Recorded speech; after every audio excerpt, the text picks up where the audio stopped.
देखो रिकॉर्डिंग का मैसेज किया, स्क्रीन शेयर है।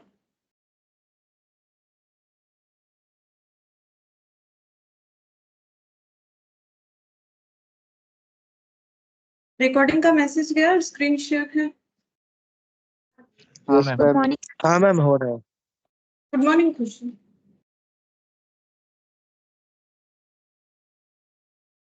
अच्छा ठीक है, देखिए लास्ट दिन हम लोगों ने ये जो है ये लगभग कंप्लीट ही कर लिया था हम लोग का। 55 से क्वेश्चन होगा, 55 से 60। उसके बाद सेट सी भी कर लेंगे, ठीक है। उसको भी हम लोग जो है सिंपल तरीके से कर सकते हैं। उसके पहले जो बाकी है वो एक बार बता देते हैं, छोटा सा जो पॉइंट बाकी है जो मैंने तुम लोग के साथ नोट शेयर किया हुआ है उसी से, ठीक है। तुम लोग अगर पूरा लिख लिए हो तो ठीक है। देखो यहाँ पर नेक्स्ट हमें क्या पढ़ना था, नेक्स्ट हमें पढ़ना है, हम लोगों ने डायग्राम के पहले तक पढ़ा था, ग्राफिकल प्रेजेंटेशन। लास्ट दिन हम लोगों ने रिलेटिव फ्रीक्वेंसी ये सब पढ़ लिया था। आज हम लोग पढ़ेंगे कि graphical presentation of frequency distribution क्या होता है, क्योंकि हम लोग पढ़ क्या रहे हैं, फ्रीक्वेंसी डिस्ट्रीब्यूशन के बारे में पढ़ रहे हैं। जैसे हम लोगों ने इसके पहले डायग्रामेटिक प्रेजेंटेशन ऑफ डेटा पढ़ा था ना, सेम तरीके से हम लोग यहाँ पर पढ़ेंगे कि फ्रीक्वेंसी डिस्ट्रीब्यूशन का क्या कोई ग्राफिकल प्रेजेंटेशन होता है।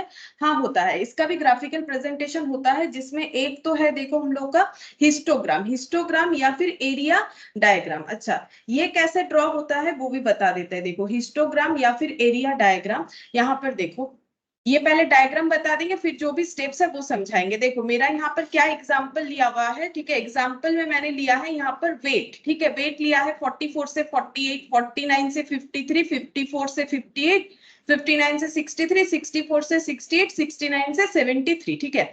तो ये हम लोग का क्या है, ये हम लोग का क्लास है, ठीक है। क्लास इंटरवल्स है।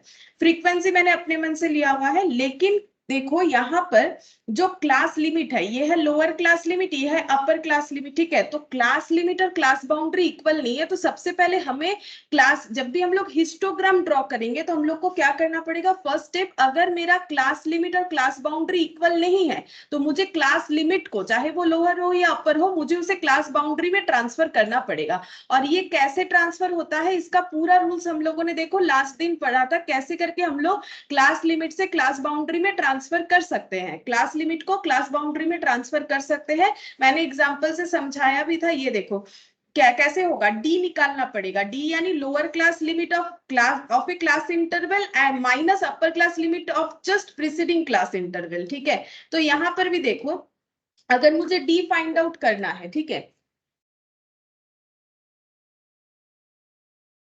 एक सेकेंड। अच्छा तो देखो यहाँ पर क्या दिया हुआ है कि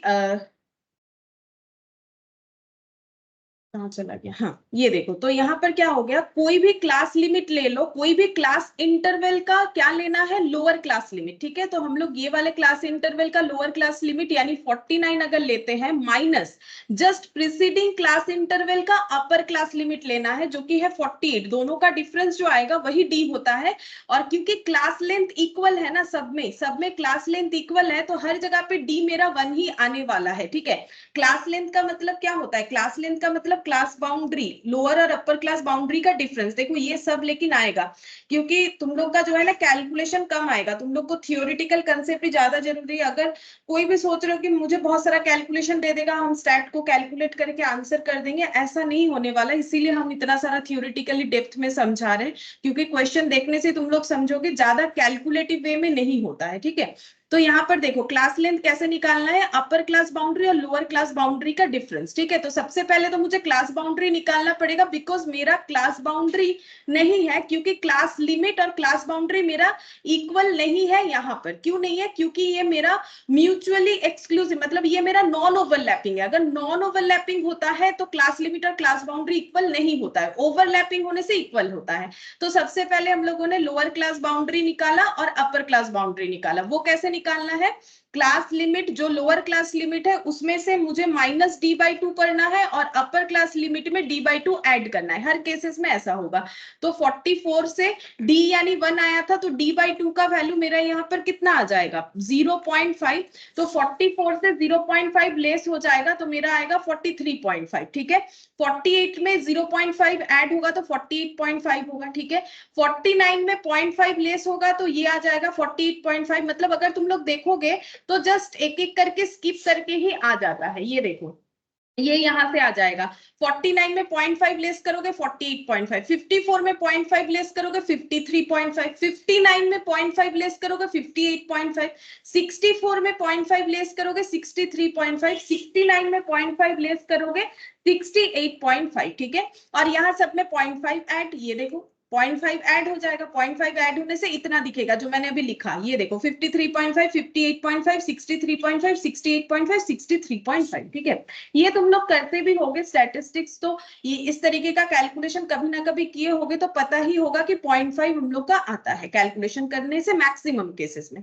अब क्लास लेंथ देखो इवन है, क्लास लेंथ का मतलब दोनों क्लास बाउंड्री का डिफरेंस यूसीबी माइनस एलसीबी होगा, क्योंकि बड़े वाले डेटा से ही तो छोटा वाला माइनस होगा। वैसे भी क्लास लेंथ का तुम लोग देखो लिखवा दिया है मैंने, 48.5 माइनस 43.5, 5, 5, 5, 5, 5, ठीक है। हर एक जगह पे मेरा क्या आंसर आ रहा है, 5 आ रहा है। मतलब मेरा क्लास लेंथ क्या है पता है, क्लास लेंथ है मेरा इवन, इवन मतलब सभी 5 है, इवन का मतलब सभी 5 है, एक जैसा है, ठीक है। अच्छा अब हम लोग इसको कैसे प्लॉट कर सकते हैं डायग्राम में, तो देखो डायग्राम में कैसे प्लॉट होगा, हम लोग को ऐसे एक एक्स एक्सिस और ये वाई एक्सिस, ठीक है, और ये एक्स एक्सिस, ये ड्रॉ कर लेना है। ड्रॉ करने नहीं देगा, ड्रॉ इसीलिए समझाना है ताकि ये थियोरिटिकल चीज समझ में आए, ड्रॉ करने नहीं देगा, ठीक है। अब यहाँ पर हमें एक्स एक्सिस में क्या प्लॉट करना पड़ेगा, एक्स एक्सिस में हमें प्लॉट करना पड़ेगा क्लास बाउंड्रीज को, ठीक है। एक्स एक्सिस में हम लोग क्या प्लॉट करेंगे, क्लास बाउंड्रीज को। और वाई एक्सिस में क्या प्लॉट करना पड़ेगा, वाई एक्सिस में प्लॉट करना पड़ेगा फ्रीक्वेंसीज को, ठीक है। वाई एक्सिस में फ्रीक्वेंसीज को प्लॉट करना पड़ेगा।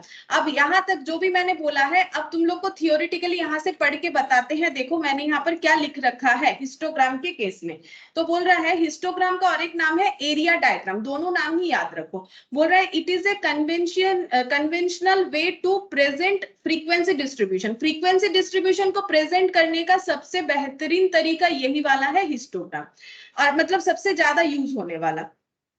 Comparison between frequency of two different classes possible, बोल रहा है कि दो अलग अलग क्लासेस का जो फ्रीक्वेंसी है उसको कंपेयर करना आसान होता है। ये देखो ये क्लास का फ्रीक्वेंसी 3 है, इसका 4, इसका 5, इसका 7, इसका 9, इसका 6, ये हमें कंपेयर करना पॉसिबल होता है। क्यों पॉसिबल होता है, जब हम लोग डायग्राम ड्रॉ करते हैं, वो कैसे ड्रॉ होता है देखो अब बताते हैं। मैंने क्या बोला, यहाँ पर क्या प्लॉट हो जाएगा, यहाँ पर हम लोग का क्लास बाउंड्रीज प्लॉट हो जाएगा। तो क्लास बाउंड्रीज में क्या क्या है देखो, क्लास बाउंड्रीज में है हम लोग का 43.5, 48.5, फिर 53. दोबारा थोड़ी ना 48.5 लिखेंगे, मेन क्या है 43.5, 48.5, 53.5, 58.5, 63.5, 68.5, 73.5। देखो मैंने ये सभी यहाँ पर प्लॉट किया है अपने हिसाब से। ये देखो 43.5, उसके बाद देखो मैंने क्या प्लॉट किया है 48.5, फिर 53.5, 58.5, 63.5, 68.5, 63.5। अच्छा मैंने यहाँ पर कितने का गैप रखा है, ये गैप उतना होगा जितना मेरा क्लास लेंथ होगा, ठीक है। ये गैप इतना होता है जितना मेरा क्लास लेंथ होगा, मतलब 43.5 के बाद कितने डिस्टेंस में 48.5 को लिखे, तो उतने डिस्टेंस में लिखना है जितना मेरा क्लास लेंथ होगा, ठीक है। उतने डिस्टेंस में लिखेंगे जितना मेरा क्लास लेंथ होगा, हो गया। अच्छा अब देखो जब मेरा लोअर क्लास बाउंड्री 43.5 और अपर क्लास बाउंड्री 48.5 है, तब मेरा फ्रीक्वेंसी कितना है 3, यानी 43.5 के केस में 3 है, ठीक है, और 48.5 के केस में भी मेरा 3 है, मतलब 43.5 से 48.5 में मेरा 3 है, ठीक है। फिर देखो 48.5 से 53.5 में 4 है, तो 48.5 से लेके 53.5 में मेरा कितना है 4, तो ये 2 पॉइंट बनेगा, ठीक है। अभी सोचो मैंने जोड़ा नहीं, ये जो रेड कलर से हम पॉइंट दिखा रहे हैं, अगर कोई ड्रॉ करता है तो इस तरीके से पहले पॉइंट को आइडेंटिफाई करते हैं। 5 कैसे होगा, 53.5 और 58.5 का, ये देखो 5 मैंने वैसे ये है मतलब नॉर्मली ड्रॉ किया है, कोई स्केल वगैरह यूज नहीं किया है, तो इतना सुंदर तो नहीं बना है, लेकिन काम चलेगा, ठीक है, समझ में आएगा। तो ये देखो ऐसे हो गया। फिर 7 कब होता है, 58.5 और 63.5, ये रहा 7, ये 58.5 के लिए, ये 63.5 के लिए, हो गया। फिर 9 63.5 और 68.5, तो ये देखो ये 9 यहाँ पर दिख रहा है, 63.5 और 68.5 के लिए 9 बन गया, और 8 हो रहा है 68.5 और 73.5, तो 8 मतलब लगभग यहाँ पर होगा। तो ये देखो मैंने ये पॉइंट दिया है। अब क्या करना पड़ेगा, हिस्टोग्राम में हमें रेक्टेंगल यूज करना पड़ता है। अब हम लोग क्या करेंगे, ये सारे पॉइंट को ऐसे स्केल से ऐड कर देंगे, ठीक है, ऐसे करके स्केल से ऐड करेंगे तो एक एक रेक्टेंगल हमें मिलता जाएगा, ठीक है, एक एक रेक्टेंगल हमें मिलता जाएगा। तो ये देखो जहां तक मैंने समझाया वहां तक इस तरीके से होना चाहिए, बन गया, ठीक है, ये हम लोग का डायग्राम बन गया प्रॉपरली, ठीक है।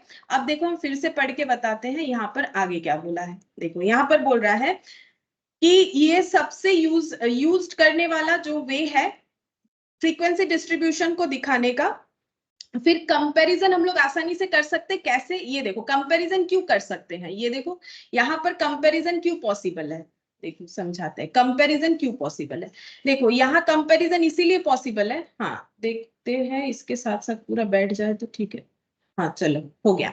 तो देखो ये देखो ये सबसे हाईएस्ट फ्रीक्वेंसी है, मतलब अगर हम लोग डेटा को ना देखें, ये ड्रॉ देख के बोल सकते हैं ये 63.5 से लेके 68.5, 63.5 से लेके 68.5 के बीच का जो रेक्टेंगल है वो सबसे हाई है, मतलब ये मेरा हाईएस्ट फ्रीक्वेंसी हो गया, ये मेरा क्या हो गया, हाईएस्ट फ्रीक्वेंसी। तो बोल रहा है कि हिस्टोग्राम का ड्रॉ ऐसा है जिससे हम लोग फ्रीक्वेंसी को क्या कर सकते हैं, कंपेयर कर सकते हैं, ठीक है।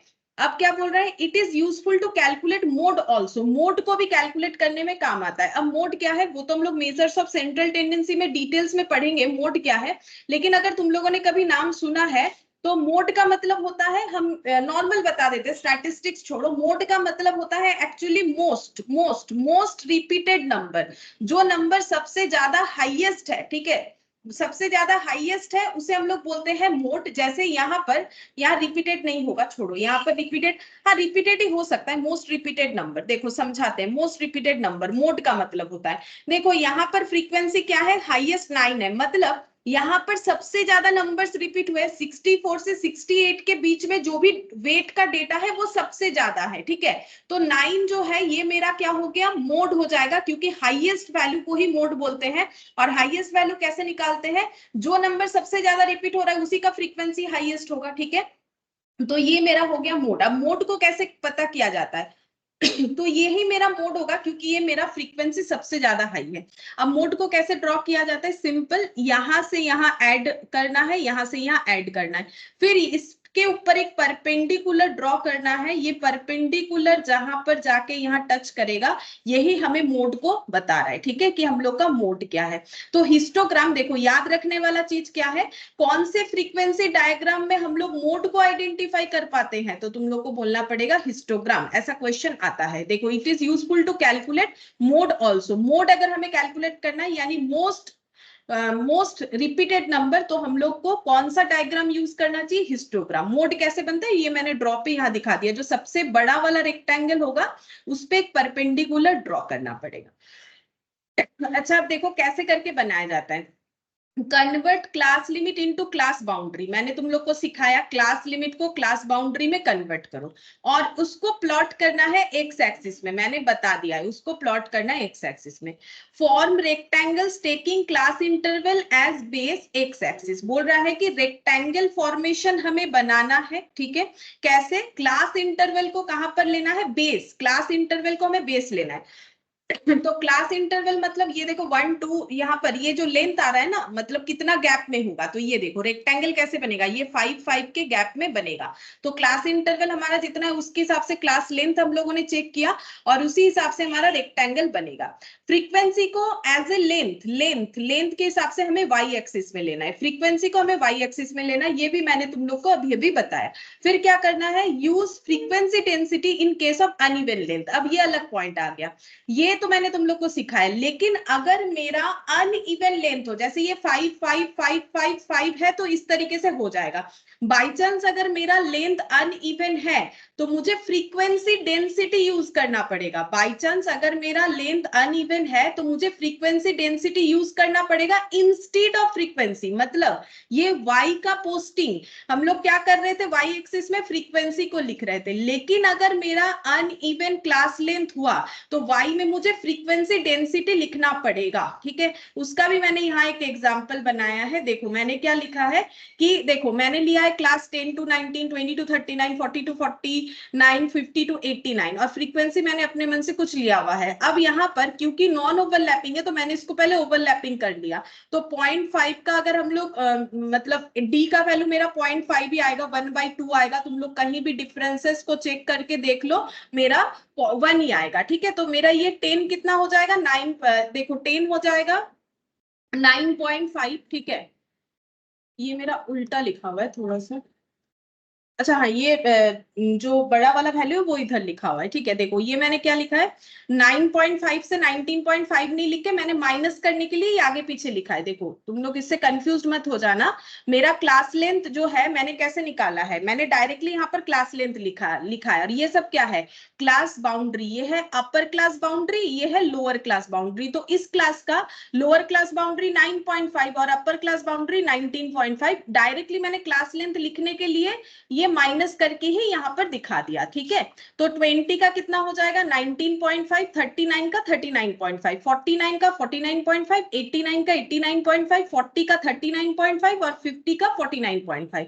अब यहाँ क्लास लेंथ देखो हम लोग का कितना कितना आया, क्लास लेंथ अनइवन आया। क्लास लेंथ का मतलब lower upper class boundary minus lower class boundary always, ठीक है। तो ये 10 आया, ये 20, फिर ये 10, ये 40, अनइवन आया।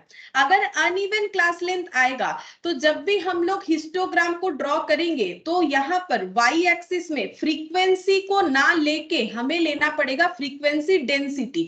फ्रीक्वेंसी डेंसिटी कैसे निकाला जाता है, टोटल फ्रीक्वेंसी, लास्ट दिन ही लिखवाया था, टोटल फ्रीक्वेंसी जितना भी होगा हमें उसके हिसाब से देखना पड़ेगा। ये देखो सॉरी, टोटल फ्रीक्वेंसी नहीं, frequency divided by class length करना पड़ता है। Frequency divided by class length, frequency divided by class length, frequency divided by class length. ये देखो frequency divided by class length, तो ये करना पड़ेगा। तो इसके हिसाब से जो पॉइंट में डेटा आएगा उसको हमें प्लॉट करना पड़ेगा। ये सिर्फ जानने के लिए, मैंने पहले भी बोला है ड्रॉ तुम लोग को नहीं देगा, लेकिन अनइवन क्लास लेंथ हुआ तो हमें फ्रीक्वेंसी डेंसिटी लेना पड़ेगा। फ्रीक्वेंसी डेंसिटी, और फ्रीक्वेंसी डेंसिटी कैसे निकाला जाता है, ये देखो फ्रीक्वेंसी डेंसिटी होता है frequency divided by class length, ठीक है। तो वैसे करके निकालना पड़ेगा। तो ये हम लोगों ने हिस्टोग्राम के बारे में पूरा डिटेल्स में देख लिया। अब दूसरा डायग्राम समझते हैं, फ्रीक्वेंसी पॉलीगन। ये कैसे होता है, ठीक है। फ्रीक्वेंसी पॉलीगन जो है ये नॉर्मली प्रेफरेबल है अनग्रुप्ड फ्रीक्वेंसी डिस्ट्रीब्यूशन के लिए। अनग्रुप्ड मतलब जो सिंपल रहेगा, सिंपल फ्रीक्वेंसी डिस्ट्रीब्यूशन मतलब ऐसा वाला, ठीक है। और ग्रुप फ्रीक्वेंसी मतलब क्या, ऐसा वाला। लास्ट दिन तो मैंने सारा बताया था ना, ग्रुप्ड मतलब ऐसा वाला। बोल रहे प्रेफरेबल है, इसका मतलब ये नहीं है कि ग्रुप्ड वाले डेटा को जो है ये बना नहीं सकता है, बना सकता है, लेकिन प्रेफरेबल, मोस्ट प्रेफरेबल है कौन सी चीज के लिए, जो अनग्रुप्ड फ्रीक्वेंसी डिस्ट्रीब्यूशन है उसके लिए फ्रीक्वेंसी पॉलीगन जो है मेनली यूज होता है। Can be used for grouped also, देखो लिखा हुआ भी है, ग्रुप फ्रीक्वेंसी डिस्ट्रीब्यूशन के लिए भी यूज कर सकते हैं, but only if class length are even. लेकिन एक कंडीशन है, इस तरीके के क्लास लेंथ के लिए हम लोग फिर यूज नहीं कर पाएंगे फ्रीक्वेंसी पॉलीगन को। क्यों, क्योंकि इसमें क्लास लेंथ क्या एग्जांपल लिया था, अनइवन था। तो क्लास लेंथ अगर अनइवन है तो फ्रीक्वेंसी पॉलीगन जो है वो ग्रुप्ड डेटा को जो है ड्रॉ नहीं कर पाएगा, ठीक है। ये भी तुम लोग को याद रखना है। तो preferable for ungrouped frequency distribution, grouped को भी कर लेगा, लेकिन कंडीशन है कि क्लास लेंथ होना चाहिए इवन। मतलब फ्रीक्वेंसी पॉलीगन इस डेटा से ड्रॉ हो जाएगा, बट फ्रीक्वेंसी पॉलीगन इस डेटा से ड्रॉ नहीं होगा, क्योंकि ये ग्रुप्ड डेटा है, ये इवन है क्लास लेंथ, ये है। तो अगर हम लोग, ये तो हिस्टोग्राम के लिए था ऑब्वियसली, लेकिन हम समझा रहे हैं कि अगर हम लोग हिस्टोग्राम के जगह फ्रीक्वेंसी पॉलीगन का ड्रॉ करते हैं तो ये डेटा से ड्रॉ हो जाएगा, बट ये डेटा फेलियर हो जाएगा बिकॉज इसका क्लास लेंथ इक्वल नहीं है। कैसे करके क्रिएट होगा, स्टेप्स टू क्रिएट। देखो क्या लिखा है, प्लॉट करना है। तो प्लॉट कहाँ कहाँ होता है, एक्स एक्सिस में और वाई एक्सिस में, ठीक है। क्या प्लॉट करना है, एक्स आई एफ आई, मतलब एक्स रिलेटेड डेटा और फ्रीक्वेंसी रिलेटेड डेटा को प्लॉट करना है। एक्स आई क्या होगा, क्लास वैल्यूज होगा। ये देखो ये वैल्यूज होगा अगर अनग्रुप डेटा है, ठीक है। और अगर मेरा ग्रुप्ड डेटा है तो उसमें मुझे x का वैल्यू क्या लेना पड़ेगा, मीड वैल्यू, ठीक है, मीड वैल्यू। लेकिन दोनों ही केस में हमारा y जो है वो फ्रीक्वेंसी को प्लॉट करेगा। फिर से बता देते हैं, देखो अगर ग्रुप्ड डेटा है तो फिर अनग्रुप्ड डेटा है तो x यहाँ प्लॉट होगा, फ्रीक्वेंसी यहाँ प्लॉट होगा। अगर ग्रुप्ड डेटा है तो मीड वैल्यू यहाँ प्लॉट होगा, फ्रीक्वेंसी यहाँ प्लॉट होगा, ठीक है। अब देखो कैसे करके करना है, ये ड्रॉ देखो, जैसे ये क्या है, ये है मेरा अनग्रुप्ड डेटा, ये मेरा क्या है, अनग्रुप्ड डेटा। तो अभी अभी मैंने बोला x का डेटा x एक्सिस में प्लॉट होगा, a फ्रीक्वेंसी y एक्सिस में प्लॉट होगा। अब देखो कैसे ड्रॉ हुआ है, हम समझा देते हैं। देखो यहाँ पर x का वैल्यू मैंने लिया है 0 1 2 3 4 5 6, सिंपल मैंने वैल्यू रखा है 0 1 2 3 4 5 6, ये सब 1 1 का गैप रखा है। और फ्रीक्वेंसी है 5 5 6 6 4 2 2, ठीक है। तो इसका मतलब मुझे क्या क्या डेटा चाहिए, 2 चाहिए, ठीक है, 2 चाहिए, 4 चाहिए, 6 और 5, ठीक है, 6 और 5। लेकिन मैंने यहाँ पर कैसे लिखा है, 1 2 3 4 5 6 से लिख लिया है, क्योंकि 1 से 6 इधर भी लिखा इधर भी लिखा, तो प्लॉट करने में आसानी होगा। अब देखो कैसे प्लॉट होगा, 0 x का वैल्यू जब 0 है, फ्रीक्वेंसी 5, x का वैल्यू जब 0 है, फ्रीक्वेंसी 5। ये देखो ये पॉइंट पहले बनेगा, ठीक है, पहले एड ऑन नहीं होगा, पहले पॉइंट जो हम रेड कलर से कर रहे हैं पहले इस तरीके से ड्रॉ होगा। 1 होने से 5, 1 होने से भी 5, तो ये वाला होगा। 2 होने से 6, तो 2 होने से 6, 6 मतलब यहाँ पर आ जा रहा है, इसके साथ देख लो। 3 होने से भी 6, तो 3 होने से भी जस्ट इसके साथ साथ होगा। 4 होने से 4, तो 4 होने से ये रहा 4, ठीक है, 4 यहाँ पर है। 5 होने से 2, 5 होने से ये रहा 2, ठीक है, और 6 होने से भी 2 होगा। अब क्या करना है, ये सबको इस तरीके से ऐड कर देना है। ये क्या बन गया, ये पॉलीगन बन गया, इसीलिए इसको बोलते हैं फ्रीक्वेंसी पॉलीगन। पॉलीगन का मतलब क्या होता है, पॉलीगन का मतलब होता है एक ऐसा शेप, देखो मैंने यहाँ लिख रखा है, एक ऐसा शेप जिसमें मल्टीपल लाइन सेगमेंट हो। जैसे कि देखो ये खुद एक पॉलीगन है, इस पॉलीगन का नाम होता है रेक्टेंगल, ये पॉलीगन है इसका नाम होता है स्क्वायर, ठीक है, ये भी एक पॉलीगन है, ठीक है, अलग अलग, मतलब एक शेप जो मल्टीपल लाइन सेगमेंट से जो है क्लोज्ड है उसे हम लोग बोलते हैं पॉलीगन, ठीक है। तो ये देखो इसीलिए इस ड्रॉ का नाम है फ्रीक्वेंसी पॉलीगन। तो मैंने यहां तक तो तुम लोग को समझाया। अब बोल रहा है क्या करना है, join all plotted points to make line segment. तो वही क्या, सारे प्लॉटेड पॉइंट को ज्वाइन कर दिया, ज्वाइन करने से हमें एक लाइन सेगमेंट मिल गया, ठीक है, which eventually will become a polygon, जो धीरे धीरे हमें एक पॉलीगन की तरह दिखेगा। पॉलीगन का मतलब एक ऐसा शेप जिसमें multiple number of line segments होता है, ठीक है। तो ये बन गया हम लोग का फ्रीक्वेंसी पॉलीगन। और यहाँ पर ये हम लोगों ने अनग्रुप्ड डेटा के लिए देखा, ठीक है। और अगर ग्रुप्ड डेटा होता तो कैसे प्लॉट होता, ग्रुप डेटा मान लो ऐसा है तो उसमें हम लोग फ्रीक्वेंसी को तो यहाँ प्लॉट करते, देखो 3 4 5 7 9 8 है, तो यहाँ पर 0 1 2 3 4, ठीक है, 5 से लेके 9 तक प्लॉट करते थे। मीड वैल्यू निकालना पड़ता हमें, फ्रीक्वेंसी के लिए, फ्रीक्वेंसी तो यहाँ प्लॉट हो जाता, और एक्स के लिए हमें निकालना पड़ता मीड वैल्यू। 44 प्लस 48 का मीड वैल्यू 46। मीड वैल्यू कैसे निकलता है, मीड वैल्यू निकलता है class limit, upper class limit lower class limit divided by 2, या फिर upper class boundary plus lower class boundary divided by 2। ये देखो ये भी हम लोगों ने लास्ट दिन ही पढ़ा था, मीड वैल्यू कैसे निकाला जाता है। देखो मीड वैल्यू लिखा हुआ है, क्लास मार्क या फिर मीड वैल्यू, ये देखो दिख रहा होगा तुम लोग को, ये गोला गोला हटाते हैं, ये देखो क्या लिखा है मैंने, क्लास मार्क का मतलब lower class boundary upper class boundary divided by 2, या फिर क्लास लिमिट, दोनों क्लास लिमिट बाय 2, या फिर दोनों क्लास बाउंड्रीज डिवाइडेड बाय 2। दोनों में से कोई भी करोगे सेम आंसर आएगा। यहाँ पर नेसेसरी नहीं है कि क्लास लिमिट को क्लास बाउंड्री करेंगे तो ही मुझे मीड वैल्यू का सही आंसर मिलेगा। मीड वैल्यू का और भी दो नाम था, मिड पॉइंट और क्लास मार्क, याद रखना है। कभी भी कहीं पर भी कुछ और नाम यूज कर सकता है। तो यहाँ पर बोल रहा है कि अगर मेरा ग्रुप फ्रीक्वेंसी डिस्ट्रीब्यूशन है तो फ्रीक्वेंसी पॉलीगन के केस में मुझे एक्स एक्सिस में क्या पुट करना पड़ेगा, mid value of the class, mid value of the class, और वाई एक्सिस में क्या आ जाएगा, फ्रीक्वेंसी। फिर पॉइंट को प्लॉट करके ऐड करना पड़ेगा, जैसा ड्रॉ बनेगा। इसको मैंने और नहीं दिखाया क्योंकि ड्रॉ तो तुम लोग का आएगा नहीं, सिर्फ कंसेप्ट समझने से मतलब है। अच्छा, अब नेक्स्ट देखो कौन सा ड्रॉ आ रहा है, नेक्स्ट आ रहा है हम लोग का ऑगिव या फिर क्यूमुलेटिव फ्रीक्वेंसी ग्राफ। ऑगिव या फिर क्यूमुलेटिव फ्रीक्वेंसी ग्राफ। तो नाम से ही पता चल रहा है, इसको जब हम लोग ड्रॉ करेंगे तो हमारे फ्रीक्वेंसी को हमें करना पड़ेगा क्यूमुलेटिव। ठीक है, देखो क्या बोला है, बोल रहा है कि create a table where cumulative frequency is mapped against each class boundary and make a curve by plotting and joining points by line segment, curve is called ogive. बोल रहा है यहाँ पर हम लोग जो कर्व बनाएंगे उसका नाम ही है ऑगिव। अब ये कर्व को कैसे बनाएंगे, बोल रहा है कि एक ऐसा टेबल बनाएंगे जहां पर क्यूमुलेटिव फ्रीक्वेंसीज को मैप किया जाएगा क्लास बाउंड्री के अगेंस्ट में। देखो दिखाते हैं, ये रहा क्लास बाउंड्री, मैंने एग्जांपल लिया हुआ है यहाँ पर समझने के लिए। देखो ये क्या है, ये क्लास बाउंड्रीज लिया है मैंने, ठीक है, और क्यूमुलेटिव फ्रीक्वेंसी भी मैंने अपने मन से लिया है 0, 3, 7, 12, 19, 28, 36, और इसका ये लेस देन टाइप हो गया क्योंकि कम से ज्यादा जा रहा है, मोर देन टाइप ज्यादा से कम में जाएगा, तो मैंने जस्ट इसका ऑपोजिट ही लिख दिया 36, 28, 19, 12, 7, 3 और 0। क्यूमुलेटिव फ्रीक्वेंसी मेरा इस तरीके से बना है। ठीक है, ये मैंने पूरा डेटा लिख लिया। अब हमें प्लॉट कैसे करना है, देखो यहाँ पर बता दिया है क्रिएट ए टेबल, हम लोगों ने एक टेबल कर लिया जहां पर क्यूमुलेटिव फ्रीक्वेंसी को मैप करना है क्लास बाउंड्री के अगेंस्ट में। अच्छा, फिर बोल रहा है एंड मेक ए कर्व, उसके बाद तो अब देखो प्लॉट कैसे होगा देख लो, फिर उसके बाद कर्व बन जाएगा। तो यहाँ पर एक्स एक्सिस में क्या आ जाएगा, क्लास बाउंड्रीज 43.5, 48.5। अच्छा, गैप कितने का रखा है, क्योंकि सभी का क्लास लेंथ देखो 5 है, 5 का गैप है, तो 5 के गैप में ये प्लॉट हो जाएगा। ठीक है, तो यहाँ पर 43.5, फिर 48.5, फिर 53.5, 58.5, 63.5, 68.5, 73.5, सारे प्लॉट हो गए। मतलब यहाँ पर हम लोगों ने पॉइंट ले लिया। फ्रीक्वेंसी मेरा 0 से स्टार्ट है और हाईएस्ट है 36, तो मैंने ऐसे लिया है 0 के बाद 5 लिया है, 5 का गैप रखा है, फिर 10, फिर 15, फिर 20, फिर 25, फिर 30, फिर 35 प्लस फिर उसके बाद 40। अब तुम लोग चाहो तो कुछ भी ले सकते हो, 0 के बाद 10 भी ले सकते हो, उसमें कोई इश्यूज नहीं है। मैंने यहाँ पर 5 का गैप रखा है।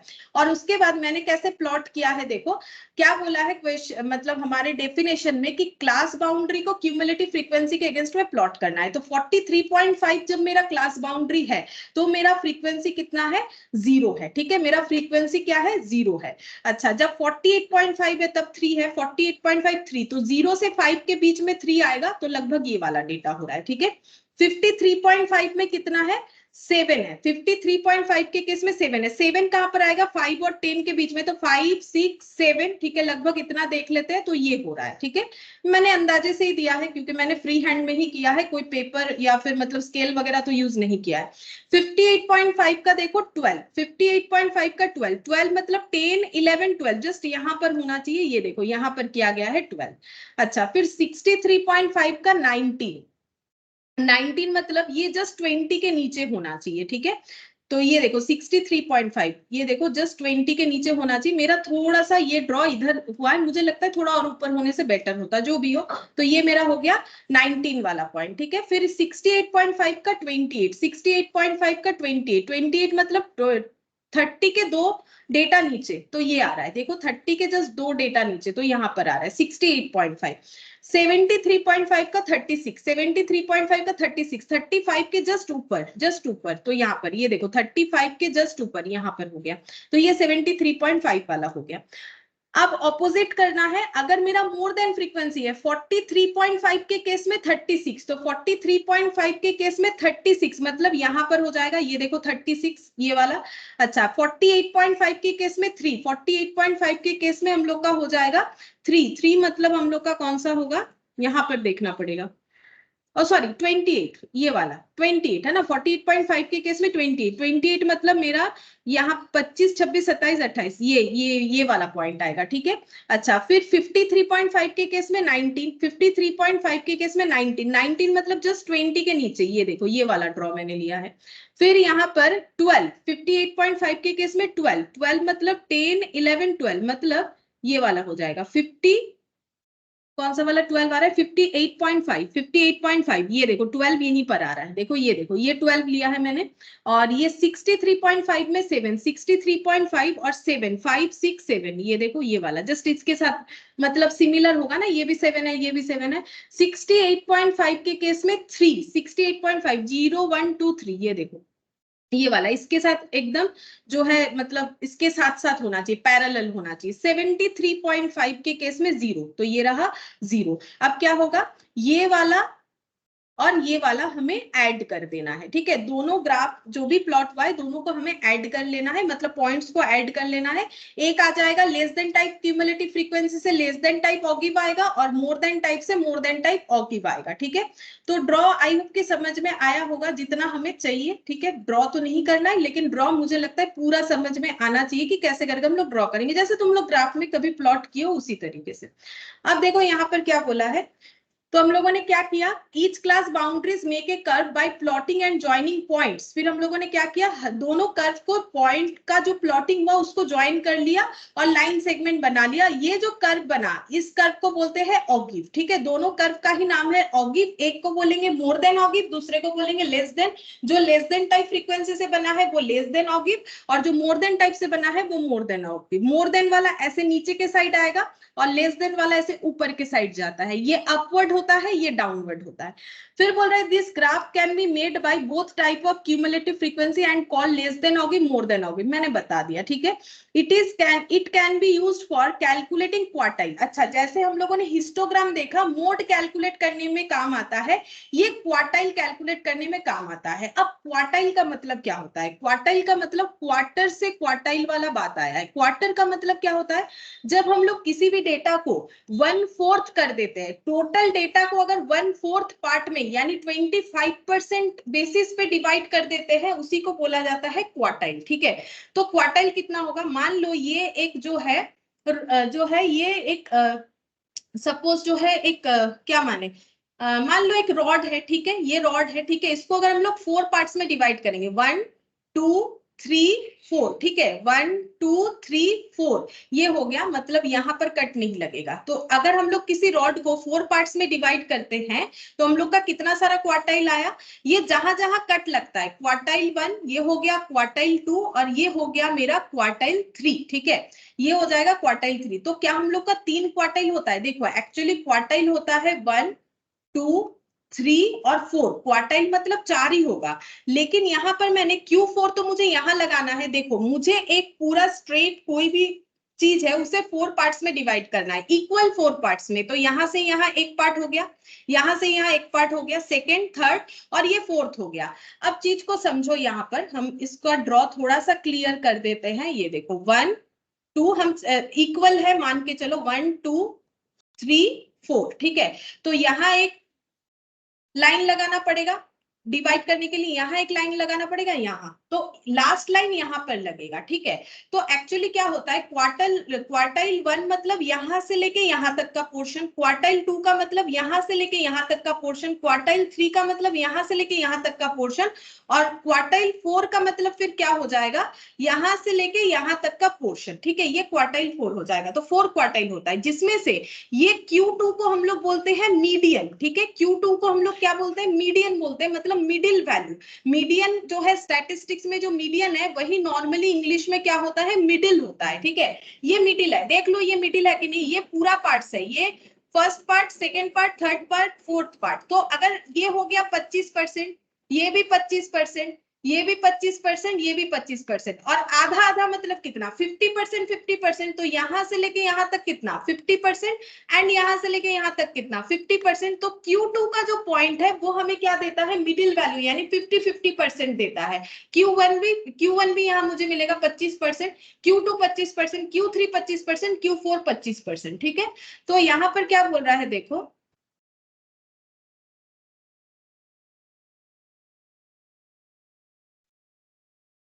Good afternoon.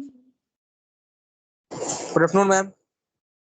अब देखो क्या बोल रहा है, तो ये यहाँ पर हमें क्या मिलेगा, क्वार्टाइल मिलेगा, सीधा बात है। यहाँ पर हमें Q1 Q2 Q3 Q4 मिलेगा। क्वार्टाइल का मतलब मैंने बता दिया कि अगर हम लोग पूरे डेटा को 4 पार्ट्स में डिवाइड करें, मतलब सीधा बात है 100% डिवाइडेड बाय 4 करने से हमें क्या मिलेगा, क्वार्टाइल मिलेगा, ठीक है। 100% डिवाइडेड बाय 4 करने से 25% से अगर हम लोग किसी भी पूरे चीज को रिप्रेजेंट करते हैं तो उसे क्वार्टाइल बोला जाता है। कितने सारे क्वार्टाइल होते हैं, क्वार्टाइल 1 2 3 4 होता है, जिसमें से Q2 को हम लोग मीडियन यानी कि मिडिल बोलते हैं। क्यों, क्योंकि देखो यहाँ से यहाँ 50%, यहाँ से यहाँ 50%, ठीक है।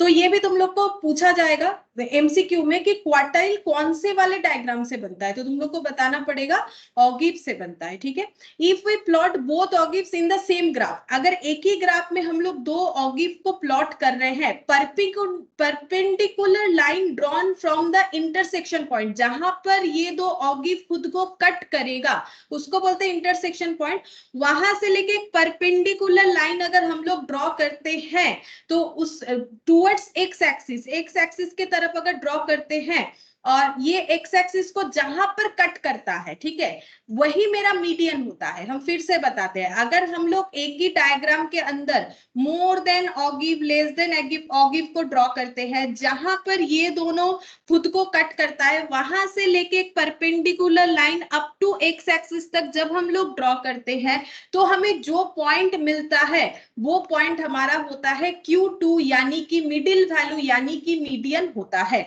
अब मेरे ग्राफ में जो है मैंने तो नॉर्मली हैंड से ड्रॉ किया है तो उतना एग्जैक्ट तो होगा नहीं, लेकिन अगर ड्रॉ होता है तो एकदम एग्जैक्ट मिडिल वैल्यू हमें मिल जाता है। तो हिस्टोग्राम से मोड मिलता है और जो हम लोग का ऑगिव है उससे हमें मीडियन मिलता है। ये दोनों चीज हमें याद रखना है। देखो मेरा ड्रॉ तो ऐसा है, अगर तुम लोग यहाँ जो पीडीएफ है उसमें ड्रॉ देखोगे तो और भी अच्छे से दिखेगा। बाकी ये मैंने इसीलिए किया है ताकि तुम लोग खुद भी समझ सको कि कैसे करके हो रहा है।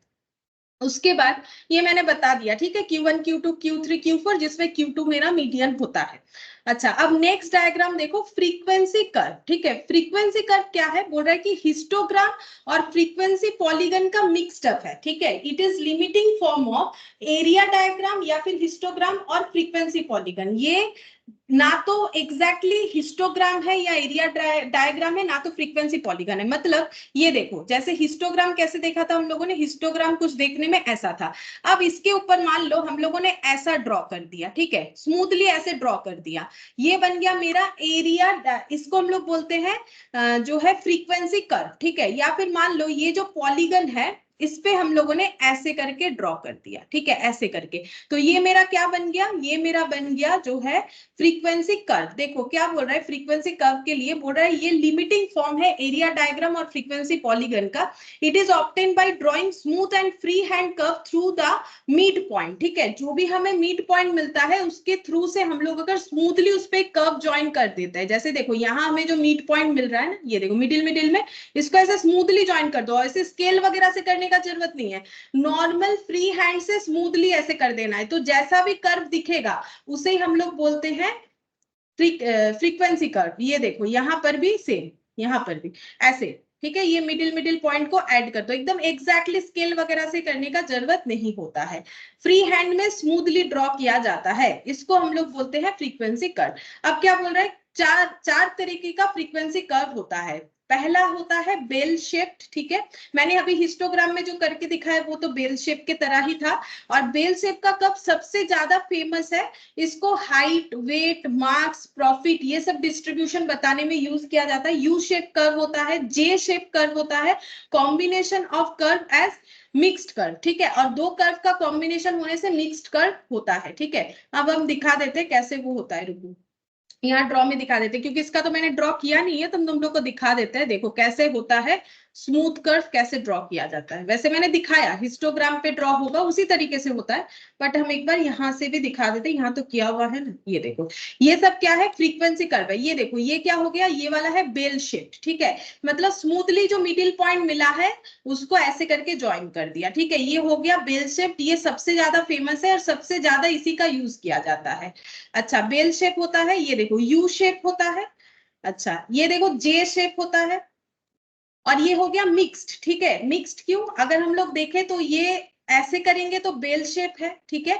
अच्छा ऐसे देखेंगे तो जे शेप है, मतलब दो तरीके के कर्व का मिक्स्ड अप है, तो फिर हम लोग इसे बोलते हैं मिक्स्ड कर्व, ठीक है। ये ऐसे देखने में होता है। अच्छा अब देखो यहाँ पर, बस यहाँ पर इतना ही हमें करना है, ये हम लोग का कंप्लीट हो जा रहा है। अब देखो जो क्वेश्चन बाकी है वो हम तुम लोग को बता देते हैं। देखो मतलब तुम लोगों से ही पूछते हैं, तुम लोग बताओ। हम लोगों ने लास्ट दिन क्वेश्चन जो सॉल्व किया था वो किया था 54 तक, ठीक है, 54। लेकिन इसका मैंने लॉजिक नहीं बोला था याद रखो ये वाला क्या होगा, ठीक है। तो हम आज लॉजिक भी बता देंगे कि 54 का आंसर क्यों हम लोग का जो है ए होगा, ठीक है, वो हम बता देंगे। तुम लोग मुझे 55 बताओ, आज जो पढ़ा उसी में से। Mode of the distribution can be obtain from, अगर हमें डिस्ट्रीब्यूशन के अंदर मोड फाइंड आउट करना है तो कौन सा डायग्राम से हो जाएगा? ये सब तो डायग्राम का नाम दिया हुआ है, histogram, less than type ogive, more than type ogive, या फ्रीक्वेंसी पॉलीगन। बोलो बोलो। हिस्टोग्राम। हिस्टोग्राम करेक्ट, अभी अभी पढ़ाया था ना, देखो हिस्टोग्राम। अगर तुम लोगों ने नोट पहले से लिख लिया तो वहां से दिख जाएगा, नहीं लिखा है तो आज लिख लेना। और बाकी देखो यहाँ से अभी अभी बताया, थोड़ा सा अगर याद है तो बोल पाओगे। देखो अगर ध्यान से सुने हो तो थोड़ा बहुत तो एक आधा क्वेश्चन तो बोल ही लेंगे हम लोग। ये देखो मोड, ठीक है, हिस्टोग्राम हमें क्या बताता है? मोड, मोड मतलब हाईएस्ट फ्रीक्वेंसी, ठीक है। तो यहाँ पर हो गया हम लोग का आंसर मोड, ऑप्शन ए। 56 बोल रहा है median of A distribution can be obtain from, अगर हमें किसी डिस्ट्रीब्यूशन का मीडियन यानी मिडिल वैल्यू निकालना है तो कौन सा डायग्राम हमें हेल्प करेगा? देखो यहाँ 4 डायग्राम दिया हुआ है, frequency polygon, histogram, less than type ogive, none of this. अभी सिखाया बोलो बोलो, मीडियन के लिए लेस कौन देन सा? टाइप ऑगिव। हाँ, लेस देन टाइप ऑगिव होगा। देखो एक्चुअली ये जो आंसर है ना, इसको अगर देखें तो इसका आंसर मेरे हिसाब से होना चाहिए सिर्फ ऑगिव, ठीक है, क्योंकि लेस और मोर दोनों मिलके इंटरसेक्ट करेगा, तब जाके वहां से परपेंडिकुलर ड्रॉ होगा, तब मुझे मीडियन मिलेगा। लेकिन क्योंकि ऑप्शन मेरा सी सही है, बाकी सब तो गलत है, और मेरा नन ऑफ दिस ऑप्शन मुझे नहीं लेना है, क्योंकि मुझे दे दिया है ऑगिव। क्योंकि देखो मेरे हिसाब से एग्जाम में जब देगा ना तो इसका आंसर ऐसे देना चाहिए, ओनली ऑगिव देना चाहिए, ठीक है, वो ज्यादा परफेक्ट आंसर है। बाकी ऑप्शन मेरा सी ही होगा, क्योंकि हम डी नहीं लिख सकते, क्योंकि मुझे ऑगिव तो बोला है ना, तो दोनों से होता है नॉर्मली। लेकिन अगर मुझे बोले मीडियन कहां से फाइंड आउट होता है तो मुझे बोलना चाहिए ऑगिव से होता है, लेस देन और मोर देन दोनों का इंटरसेक्शन पॉइंट से परपेंडिकुलर ड्रॉ होके, ठीक है। तुम लोग अगर ऑगिव दिया हुआ रहेगा तो ऑप्शन सी ही लगाना। फिर 57, एक comparison among the class frequencies is possible, class frequencies का कंपैरिजन कौन से डायग्राम से होता है? फ्रीक्वेंसी पॉलीगन से, हिस्टोग्राम से, ऑगिव से, या फिर ए और बी? फ्रीक्वेंसी पॉलीगन मतलब ऐसा वाला था, ये ऐसे ऐसे ऐसे ऐसे करके जो ड्रॉ हुआ था, और हिस्टोग्राम का मतलब ऐसा वाला था, ये ऐसा, फिर ये ऐसा, फिर ऐसा, और ऑगिव का मतलब था ये ऐसे एक और ऐसे एक। बोलो किससे हम लोग कंपैरिजन कर सकते हैं क्लास मैम फ्रीक्वेंसीज का? Frequency polygon. फ्रीक्वेंसी पॉलीगन कैसे कंपैरिजन करेंगे? इसमें फ्रीक्वेंसी पॉलीगन नहीं, देखो लिखा हुआ है, नोट्स में भी लिखा हुआ है, और हिस्टोग्राम से हो सकता है। हाईएस्ट कौन सा है, लोएस्ट कौन सा है ना, यहाँ से ड्रॉ देख के समझ में आ जाएगा। ये देखो यहाँ पर लिखा हुआ है, देखो क्या लिखा हुआ था, comparison between frequencies of two class different classes possible. इसमें कंपैरिजन पॉसिबल है, लेकिन इसको देख के हम लोग कैसे कंपैरिजन बताएंगे फ्रीक्वेंसी पॉलीगन से, कौन सा ज्यादा हाईएस्ट है, ये देख के ऐसे नहीं पता चल रहा है, ठीक है। लेकिन यहाँ पर इजीली फाइंड आउट कर सकते हैं कि कौन सा मेरा हाईएस्ट फ्रीक्वेंसी वाला है। ये सबसे कम है, ये थोड़ा उससे ज्यादा, ये उससे ज्यादा, ये उससे ज्यादा, ये सबसे ज्यादा, फिर ये वाला है। तो नॉर्मली हिस्टोग्राम को कंपैरिजन के लिए बेस्ट माना गया है, ठीक है। तो कंपैरिजन पॉसिबल हमारा हिस्टोग्राम से होगा, तो इसका आंसर मेरा हो जाएगा ये वाला हिस्टोग्राम, ठीक है। 57 का आंसर मेरा ए होगा। अच्छा 58 का बोलो, frequency curve is limiting form of, अभी लास्ट वाला पढ़ा, फ्रीक्वेंसी कर्व किसका लिमिटिंग फॉर्म है? फ्रीक्वेंसी पॉलीगन, हिस्टोग्राम, ए और बी, ए एंड बी, कौन सा आंसर होगा? A and B. हाँ, दोनों का है ना, फ्रीक्वेंसी पॉलीगन और किस चीज का है? हिस्टोग्राम का है, ठीक है। फ्रीक्वेंसी पॉलीगन एंड हिस्टोग्राम का जो लिमिटिंग फॉर्म है वही हम लोग का क्या है?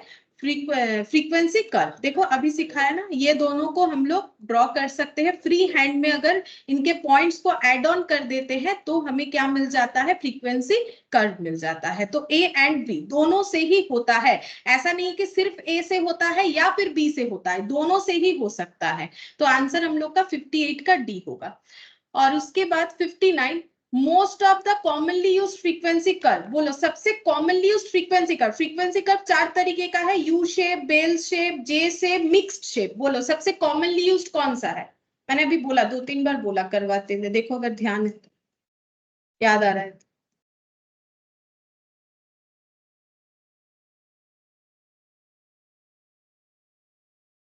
U shaped.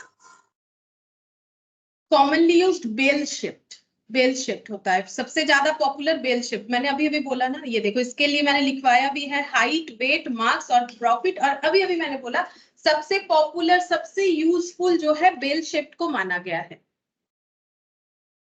तो बेल शिफ्ट होता है। ठीक है, ये याद रखना है तुम लोग को, सबसे पॉपुलर बेल शिफ्ट है। फिर यहाँ पर बोला है the distribution of profit of A company, अगर हमें कंपनी के प्रॉफिट का डिस्ट्रीब्यूशन दिखाना है तो कौन सा फ्रीक्वेंसी कर्व परफेक्ट होगा, J shape, U shape, bell shape, या एनी ऑफ दिस।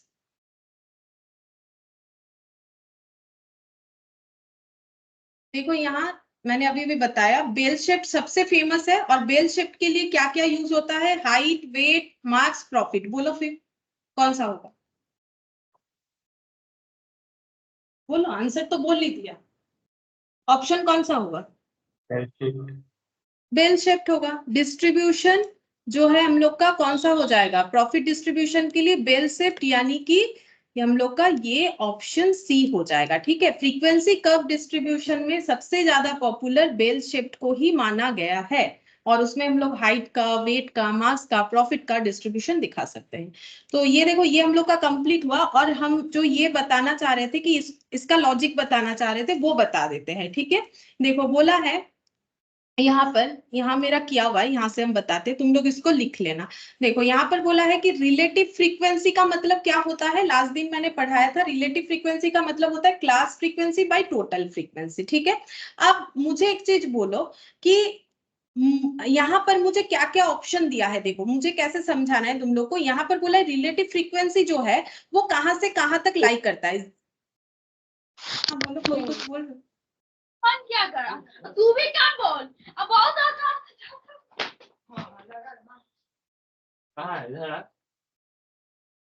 अच्छा देखो, तो रिलेटिव फ्रीक्वेंसी से क्या होता है, देखो बोल रहे हैं lies between 0 and 1, lies between -1 and 0, lies between 0 and 1 both inclusive, lies between -1 to 0। Relative frequency का वैल्यू कहां से कहां तक बिलोंग करता है। ठीक है, अब देखो उसके लिए यहाँ पर हमें ना क्या नंबर्स दिख रहा है, 0, 1, -1, यही दिख रहा है, हमें 3 नंबर दिख रहा है। ठीक है, 0, 1 और -1।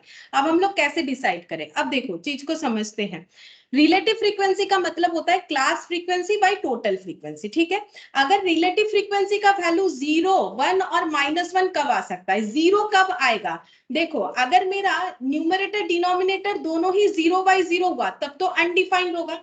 अगर मेरा क्लास फ्रीक्वेंसी 0 हो रहा है, नीचे कुछ ना कुछ वैल्यू आ रहा है, तो मेरा आंसर 0 आएगा, और ऊपर वैल्यूज है नीचे 0 है तो भी मेरा अनडिफाइंड होगा। बोलो ये पॉइंट समझ में आया कि नहीं, पहले मुझे ये बोलो कि मुझे ये 3 वैल्यू दिए गए हैं, 3 वैल्यू से ही तो मुझे कोई एक ना एक आंसर लिखना है, कौन सा होगा। तो हम लॉजिकली तुम लोग को समझाना चाह रहे हैं कि अगर रिलेटिव फ्रीक्वेंसी 0 हुआ वो कैसे पॉसिबल है, अगर यहाँ पर मेरा कोई ना कोई यहाँ पर 0 और नीचे कोई ना कोई वैल्यू अगर आ जाता है तो मेरा आंसर 0 आ सकता है, क्योंकि न्यूमरेटर डिनोमिनेटर दोनों ही अगर 0 हुआ तो अनडिफाइंड, और अगर डिनोमिनेटर 0 हुआ तो भी अनडिफाइंड, मतलब कांट डिवाइडेड। ठीक है, एकमात्र ऑप्शन है कि अगर मेरा न्यूमरेटर 0 और डिनोमिनेटर में कोई वैल्यू आया तो मेरा आंसर 0 हो सकता है। अब चीज को समझते हैं, अगर ये केस से मेरा आंसर 0 आता है, ठीक है, तो इससे ये पता चलता है कि रिलेटिव फ्रीक्वेंसी तब 0 होगा जब क्लास फ्रीक्वेंसी क्या होना चाहिए, 0,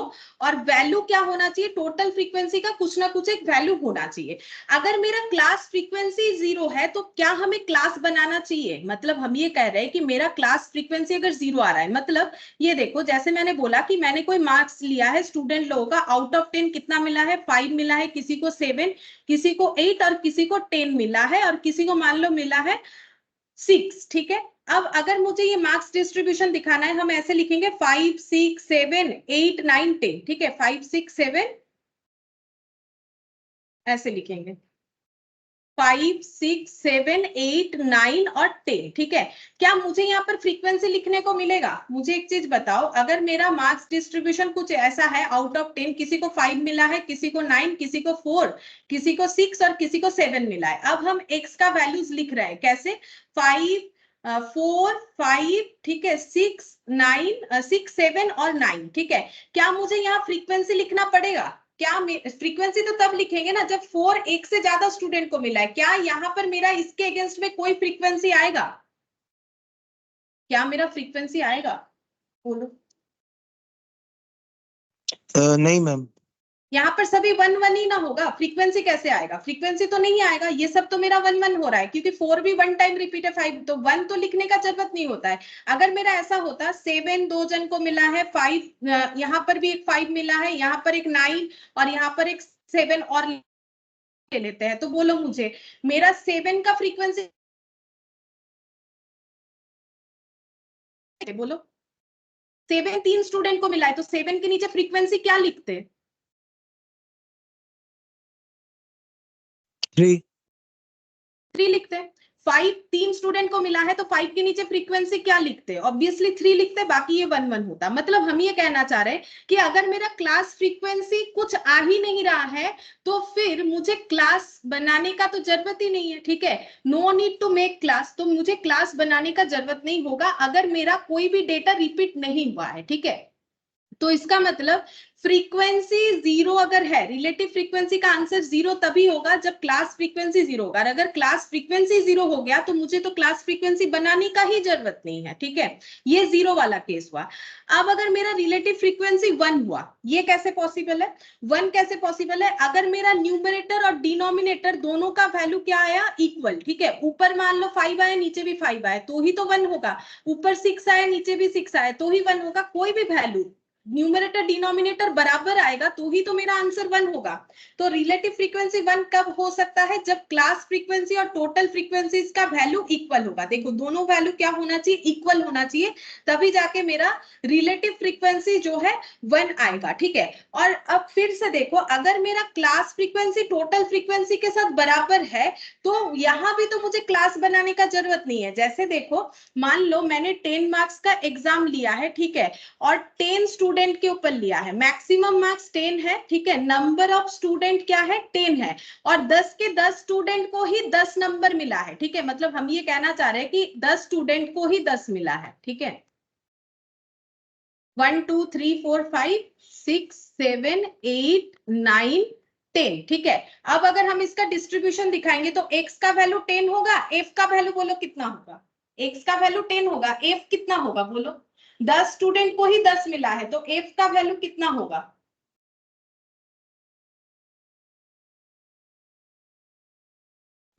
1 1 होगा।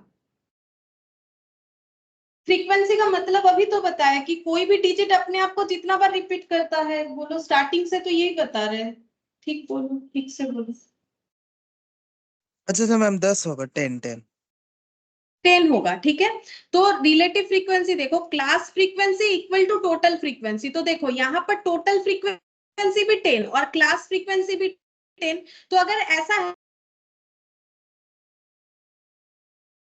नहीं है तो बोल रहा है रिलेटिव फ्रीक्वेंसी का वैल्यू 1 कब आएगा? जब क्लास फ्रीक्वेंसी टोटल फ्रीक्वेंसी बराबर होगा। तो अगर क्लास फ्रीक्वेंसी और टोटल फ्रीक्वेंसी बराबर होगा तो मुझे तो क्लास बनाने का जरूरत ही नहीं है, ठीक है। मुझे पता ही है ये 10 ही होगा, इसका एवरेज भी निकालेंगे 10 ही होगा।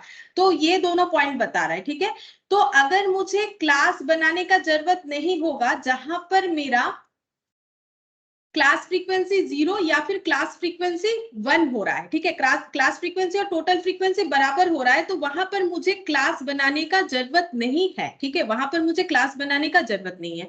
अब मुझे यहाँ पर क्या बोला है? तो रिलेटिव फ्रीक्वेंसी का आंसर मेरा फिर कहां से कहां लाई करना चाहिए। तो अब देखो यहाँ पर क्या बोला है, relative frequency for a particular class. तो रिलेटिव फ्रीक्वेंसी का आंसर कैसे आएगा? अगर मेरा क्लास फ्रीक्वेंसी का कुछ ना कुछ वैल्यू हुआ तभी तो आएगा।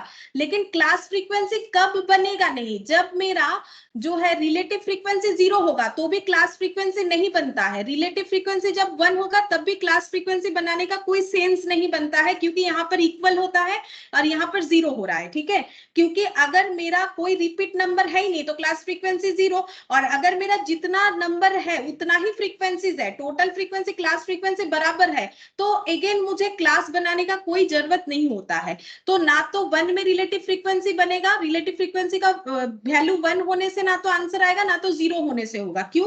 क्योंकि क्लास फ्रीक्वेंसी मेरा जो है उस केस में 0 आ रहा है। अगर रिलेटिव फ्रीक्वेंसी 0 हुआ तो भी क्लास फ्रीक्वेंसी बनाने का कोई मतलब नहीं है, रिलेटिव फ्रीक्वेंसी 1 हुआ तो भी क्लास फ्रीक्वेंसी बनाने का कोई मतलब नहीं है। तो ऊपर का डेटा मुझे नहीं मिलेगा तो इसको कैसे निकालेंगे? यानी 1 और 0 मेरा नहीं आना चाहिए। अब रहा -1 का बात, तो कभी भी फ्रीक्वेंसी या टोटल फ्रीक्वेंसी माइनस में नहीं होता है, तो माइनस वाला तो दिमाग से निकाल ही देना चाहिए कि ये कभी भी आंसर नहीं होगा। क्योंकि फ्रीक्वेंसी जो है, टोटल फ्रीक्वेंसी हो या क्लास फ्रीक्वेंसी, कभी भी माइनस में नहीं होता है। फ्रीक्वेंसी का मतलब कोई भी डेटा अपने आप को जितना बार रिपीट कर रहे हैं। देखो ये कंसेप्चुअल पढ़ाई है, अगर तुम लोग कंसेप्ट नहीं क्लियर करोगे तो इस तरीके की चीजों का आंसर भी नहीं दे पाओगे, समझ भी नहीं पाओगे। क्योंकि फ्रीक्वेंसी तुम लोग नहीं बोल पा रहे हो, ये मुझे अच्छा नहीं लग रहा है। क्योंकि इतना चीज मैंने बताया, अगर फ्रीक्वेंसी तुम लोग नहीं बोलोगे तो फिर क्या पढ़ा हम लोगों ने? देखो फिर मुझे तो लग रहा है कि मैंने कुछ भी नहीं सिखाया शायद तुम लोग को। यहाँ पर देखो इतना सारा चीज लिखा हुआ है और इतना सारा चीज रोज रोज हम लोग पढ़ रहे हैं। फ्रीक्वेंसी डिस्ट्रीब्यूशन का मतलब ही क्या था? Frequency means number of times a particular observation is repeated. फिर मैंने ऑब्जर्वेशन समझाया, हर एक चीज को अलग अलग पॉइंट से समझाया। लेकिन तुम लोग जो है नहीं पढ़ रहे हो ठीक से, ये हम पहले से ही बोलेंगे। देखो अगर ठीक से नहीं पढ़ोगे तो आगे जाके मुश्किल होगा, इतना हम बोल सकते हैं। फ्रीक्वेंसी डिस्ट्रीब्यूशन का मतलब ही ये था। मैंने यहाँ लिखा भी था, देखो अलग एग्जांपल से, कि स्टूडेंट लोगों को मार्क्स में इतना मिला। अगर तुम लोग रोज एटलीस्ट क्लास के आगे अपना कॉपी जो लिखते हो उसको एक बार देखोगे भी ना तो डेफिनेटली जो है आंसर दे पाओगे। लेकिन तुम लोग डायरेक्ट क्लास कर रहे हो, पढ़ नहीं रहे हो, नहीं तो फ्रीक्वेंसी नहीं बोल पा रहे हो तो और हम क्या बोले? कुछ मतलब मुझे लग रहा है कि शायद मैंने कुछ नहीं सिखाया, जो भी हो। तो यहाँ पर देखो हम लोग का आंसर क्या आया। यहाँ पर इसका मतलब 0 से भी नहीं होगा, 1 से भी आंसर नहीं होगा, -1 से भी आंसर नहीं होगा। इसका मतलब मेरा आंसर क्या होना चाहिए? रिलेटिव फ्रीक्वेंसीज लाइज बिटवीन क्या होना चाहिए? 0 एंड 1, 0 और 1 के बीच का डेटा होना चाहिए। माइनस वाला तो होगा नहीं, जो मैंने अभी बताया।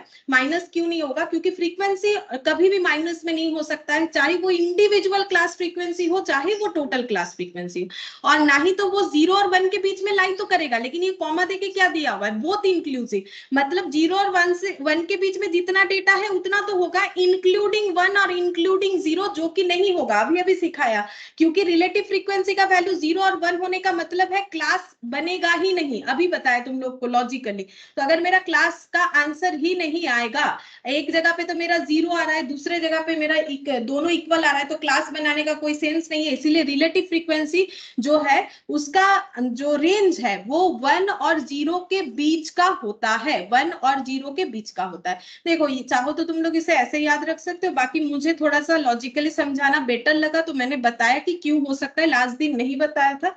बाकी तुम लोग का पढ़ना, देखो तुम लोग का पार्ट का टास्क है तो इसको रेडी करना पड़ेगा, ठीक है? अगर ऐसे याद रख सकते हो ठीक है, लॉजिकली याद रखोगे तो इजीली रहेगा। अगर लॉजिकली नहीं याद रखोगे तो फिर इस डेटा को रट्टा लगाना पड़ेगा, ठीक है? कि 0 से 1 के बीच में होता है। अच्छा, अब ये हम लोग का कंप्लीट हो गया। चलो अब हम लोग नेक्स्ट जो है सेट बी में चलते हैं। सेट बी जो है पजल टाइप का क्वेश्चन है, ठीक है? तो देखो पजल सॉल्व करना पड़ेगा और कुछ नहीं। तो यहाँ पर दिखाते हैं, देखो सेट बी, देखो क्या बोला है यहाँ पर। जो है टेबल क्रिएट करना ही मेन बात है। अगर तुम लोग खुद से टेबल क्रिएट करना एक बार सीख जाते हो तो इस तरीके का क्वेश्चन का आंसर आराम से दे सकते हो, ठीक है? ये कभी कभी एमसीक्यूज में पूछ लेता है। बोल रहा है कि आउट ऑफ 1000 पर्सन, ठीक है, 25% were industrial worker and the rest were agricultural worker. मतलब मुझे डेटा किस बात का दिया हुआ है? मुझे वर्कर का डेटा दिया हुआ है। वर्कर दो टाइप के हैं, एक है इंडस्ट्रियल वर्कर और दूसरा है agricultural worker. 300% enjoyed World Cup match and TV. On TV, 30% of the people who had not watched World Cup matches were industrial worker. बोल रहा है इसके बाद कुछ डेटा दिया हुआ है, कौन वर्ल्ड कप मैच देखता है, वर्ल्ड कप मैच जो है देखता है, और कौन नहीं देखता है, वर्स्ट और नॉन वर्स्ट, ठीक है? उसका डिटेल्स दिया हुआ है। अब फिर बोल रहा है what is the number of agricultural worker who had enjoyed world cup match on TV. बोल रहा है कि कितने ऐसे एग्रीकल्चरल वर्कर है जो कि वर्ल्ड कप मैच टीवी पे देखते हैं। ये तुम लोगों से आंसर पूछा है, ठीक है? तो हम तुम लोग को एक टेबल बना के दिखाते हैं। कैसे टेबल बनाने से तुम लोग आंसर दे पाओगे। तो देखो मुझे यहाँ पर मेन 4 कैटेगरी पे टेबल बनना चाहिए। एक तो है वर्कर का कैटेगरी जो कि 2 तरीके का है, एक है इंडस्ट्रियल वर्कर, एक है एग्रीकल्चरल वर्कर। और उसमें 2 कैटेगरी ये है कि कुछ लोग जो है वर्ल्ड कप देखते हैं, कुछ लोग जो है वर्ल्ड कप नहीं देखते हैं। तो मेरा टेबल कैसे बनना चाहिए, तो ये देखो बचपन में अगर तुम लोग कोई पजल वगैरह सॉल्व किए हो तो वैसा ही है। ये देखो हम यहाँ पर लिख रहे हैं इंडस्ट्रियल और यहाँ पर लिख रहे हैं एग्रीकल्चरल वर्कर का, ठीक है, एग्रीकल्चरल। और यहाँ पर लिख रहे हैं worst world cup on TV. और यहाँ पर हो जाएगा not worst world cup on, not worst world cup कर दिया, ठीक है, वर्ल्ड कप नहीं देख रहे हैं। अब इसका ना हम टेबल बना लेते हैं। ये देखो तुम लोग मुझे बताना कि आंसर क्या होगा, ठीक है, तुम लोग खुद ही बता पाओगे, बताना तो चाहिए। अब देखते हैं कितना बता पाते हैं। अच्छा, सबसे पहले ढूंढेंगे कि हमारे पास डेटा किस बात का गिवन है। बोल रहा है टोटल 1000 लोग है, ठीक है, 1000 लोगों के ऊपर ये सारे जो है मतलब सर्वे किए गए। तो मुझे बोलो 1000 पर्सन को मुझे कहाँ लिखना चाहिए, यहाँ यहाँ यहाँ यहाँ यहाँ या फिर यहाँ। हम एक काम करते हैं ABCD लिख देते हैं, तुम लोग मुझे बताना कहाँ लिखे, कौन से कॉलम में हम 1000 लिखे बताओ। अच्छा यहाँ भी ना एक टोटल बनाते हैं, टोटल तब होगा।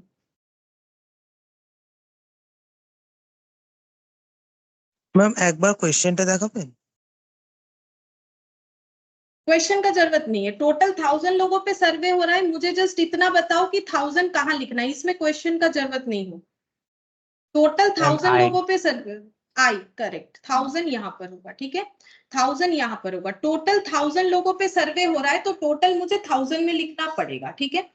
फिर नेक्स्ट देखते हैं, देखो क्या बोला है, 25% वेयर इंडस्ट्रियल वर्कर, ठीक है, क्या लिखा हुआ है 25% जो है इंडस्ट्रियल वर्कर है। तो 1000 का 25% का बात हो रहा है, तो पहले मुझे ये बताओ 1000 का 25% कितना होता है, बोलो। 250। तो इंडस्ट्रियल वर्कर ये टोटल हो जाएंगे, मतलब 1000 में टोटल 250% इंडस्ट्रियल वर्कर है। मुझे बोलो 250 मुझे कहाँ लिखना चाहिए, अभी भी ABCD लिखा हुआ है, बोलो 250 मुझे कहाँ लिखना चाहिए। मैम जी में, जी में होगा, सही है। 1000 का 25% यानी 250% जो है मेरे इंडस्ट्रियल वर्कर हैं। तो इससे क्या हम लोग एग्रीकल्चरल वर्कर निकाल सकते हैं, कितने हैं बोलो। टोटल एग्रीकल्चरल मतलब एच का डेटा क्या होगा मुझे बताओ। 750। हाँ 750, ये ऐसे हो जाएगा 1000 माइनस 250 कर सकते हो, या फिर 1000 का कितना परसेंट करने से आएगा बोलो, बोलो। ऐसे भी हो सकता है, दूसरा क्या ऑप्शन है, 75%। 75% करोगे तो भी आ जाएगा, ठीक है। अच्छा अब नेक्स्ट डेटा में चलते हैं। यहाँ पर फिर उसके बाद क्या बोला है देखो, 300% enjoyed world cup matches on TV. Total 300% world cup देखते हैं टीवी पे, बट ये नहीं बताया ये कैसे लोग हैं, मतलब इंडस्ट्रियल वाले हैं कि एग्रीकल्चरल वाले हैं, यानी total number of persons who enjoyed world cup match on TV. तो मुझे 300 कहाँ लिखना चाहिए बोलो इसमें से। सी करेक्ट, सी में होगा, क्योंकि सी में मुझे क्या मिलेगा अगर हम 300 लिखेंगे, total worst world cup on TV वाले लोग मिल जाएंगे। अब मुझे तो नहीं पता इसमें से एग्रीकल्चरल वाले कितने हैं, इंडस्ट्रियल अभी तक तो मुझे डेटा नहीं पता चला, धीरे धीरे पता चल जाएगा। अब मुझे बोलो अगर 300 लोग मैच देखते हैं 1000 में से, तो कितने लोग नहीं देखते हैं, यानी एफ का डेटा क्या तुम लोग फाइंड आउट कर सकते हो। 700। 1000 माइनस 300 यानी हो जाएगा 700, ठीक है। अच्छा अब नेक्स्ट देखते हैं, देखो नेक्स्ट क्या बोला है, 30% of the people who had not worst world cup matches were industrial worker, बोल रहा है कि जो लोग मैच नहीं देखते हैं टीवी पे, वर्ल्ड कप का मैच नहीं देखते, उसमें से 30% लोग इंडस्ट्रियल वर्कर है। तो मैच नहीं देखते हैं कितने लोग हैं? 700। इसमें से 30% लोग बोल रहा है क्या है? इंडस्ट्रियल वर्कर है। तो इससे कौन से कॉलम का आंसर निकल के आएगा? मैम डी डी का 210 निकल के आएगा। हाँ, डी का कितना आ जाएगा? 700 इंटू 30%, यानी कितना हो जाएगा? 210। ठीक है। अब बाकी क्वेश्चन अगर हम लोग नहीं भी पढ़ते हैं तो हमें सारा आंसर मिलेगा कि नहीं मिलेगा? अगर ये 210 है, ये 250 है, तो ये कितना होगा? बोलो, ए कितना होगा? 40। हाँ, ऐसे हो जाएगा। ये देखो, ये यहाँ पर कितना हो जाएगा? 250 माइनस 210 करोगे तो 40 आ जाएगा, या फिर इससे इसको भी कर सकते हैं। अच्छा, ये मेरा 300 है, ये 40 है, तो बी कितना आ जाएगा? बोलो। 260। हाँ, 300 माइनस 40 यानी हो जाएगा 260, और ये 210 है, ये 700 है, तो ये कितना होगा? या फिर ऐसे ऐसे भी कर सकते हो, जैसा ठीक लगे। बोलो यहाँ पर आंसर क्या होगा? ऐसे निकालोगे इन दोनों के गैप से तो भी जो आंसर आएगा, हाँ 490। तुम लोग कैसे भी निकाल सकते हो। अगर तुम लोग 700 माइनस 210 करोगे तो भी तुम लोग का 490 आएगा, और अगर तुम लोग 260 और 750 का गैप निकालते हो तो भी 490 आएगा। तो देखो, बाकी टेबल खुद ब खुद बन गया जैसे ही 2-4 इंफॉर्मेशन मिला। अब देख लेते हैं पूछा क्या है। पूछा है कि what is the number of agricultural worker who had enjoyed world cup match on TV. कौन, कितने ऐसे एग्रीकल्चरल वर्कर है जो कि वर्ल्ड कप मैच देखते हैं टीवी पे? तो सबसे पहले watch world cup on TV 300 लोग हैं, उसमें से एग्रीकल्चरल वाले कितने हैं? 260 है। तो आंसर कितना होगा? बोलो। 260 होगा आंसर। ऑप्शन ए हो जाएगा। ठीक है, ऑप्शन ए इसका आंसर हो जाएगा। सेट बी का ये कितना नंबर था भाई? ये था क्वेश्चन नंबर 1। क्वेश्चन नंबर 1 का आंसर हो जाएगा ए। ठीक है। अच्छा, अब देखते हैं क्वेश्चन नंबर 2। देखो इसमें क्या बोला है। इसमें बोला है कि a sample study of the people of an area revealed that total number of women were 40%। बोल रहा है किसी एक एरिया में सर्वे किया गया जहां पर टोटल परसेंटेज ऑफ वुमेन है 40% and the percentage of coffee drinker were 45 as a whole. टोटल में 45% जो है वो कॉफी पीते हैं, और टोटल पॉपुलेशन के 40% जो है वो फीमेल है। अब बोल रहा है the percentage of male coffee drinker was 20%। बोल रहा है कि जो मेल है और कॉफी पीते हैं वो है 20%। What was the percentage of female non coffee drinker, ये हमें पूछा है। तो हमें क्या क्या इंफॉर्मेशन मिला? एक तो हमें सर्वे किया मेल फीमेल, फिर हम लोगों ने मेल फीमेल के ऊपर क्या सर्वे किया कि चाय बोल रहे सॉरी कॉफी पीते हैं या नहीं पीते हैं। तो हम लोग का टेबल कैसे बनना चाहिए? तो मेरे हिसाब से टेबल ऐसे बनाएंगे तो आसान होगा। एक बनाएंगे मेल का कॉलम, दूसरा बनाएंगे फीमेल का कॉलम, ठीक है, फिर यहाँ पर बनाएंगे टोटल का column, coffee drinker non coffee drinker, ठीक है, और यहाँ एक टोटल का कॉलम। अब हम तुम लोगों से पूछते हैं एक एक डेटा कहाँ कौन सा पुट होना चाहिए। इसमें भी हम लिख लेते हैं ABCD ताकि तुम लोग मुझे बता पाओ। ये होगा मेल, ठीक है।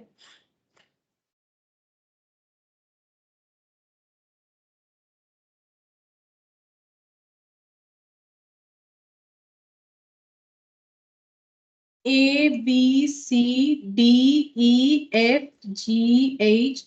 चलिए, सबसे पहला इंफॉर्मेशन देखते हैं। बोल रहा है sample study of people of an area revealed that total number of women were 40%। 40% women है, ठीक है। तो बोलो 40 मुझे कहाँ लिखना चाहिए? हम 40% को 40 लिखना चाहते हैं, मुझे कहाँ लिखना चाहिए? टोटल वुमेन 40% है, 40 मुझे कहाँ लिखना चाहिए?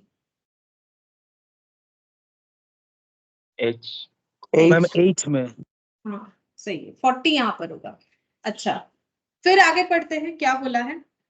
And the percentage of coffee drinker 45 as a whole. टोटल में 45 कॉफी पीते हैं, तो टोटल में 45 कॉफी पीते हैं, वो मुझे कहाँ लिखना चाहिए? 45 मुझे कहाँ लिखना चाहिए? सी करेक्ट, ये यहाँ पर आएगा। हाँ 45 यहाँ पर आ जाएगा 45, ठीक है। अच्छा, फिर नेक्स्ट देखते हैं क्या बोला है। And the percentage of male coffee drinker 20 male coffee drinker है, बोलो वो कहाँ लिखे? ए करेक्ट, ये यहाँ पर आ जाएगा, ठीक है। अच्छा, और क्या इंफॉर्मेशन है?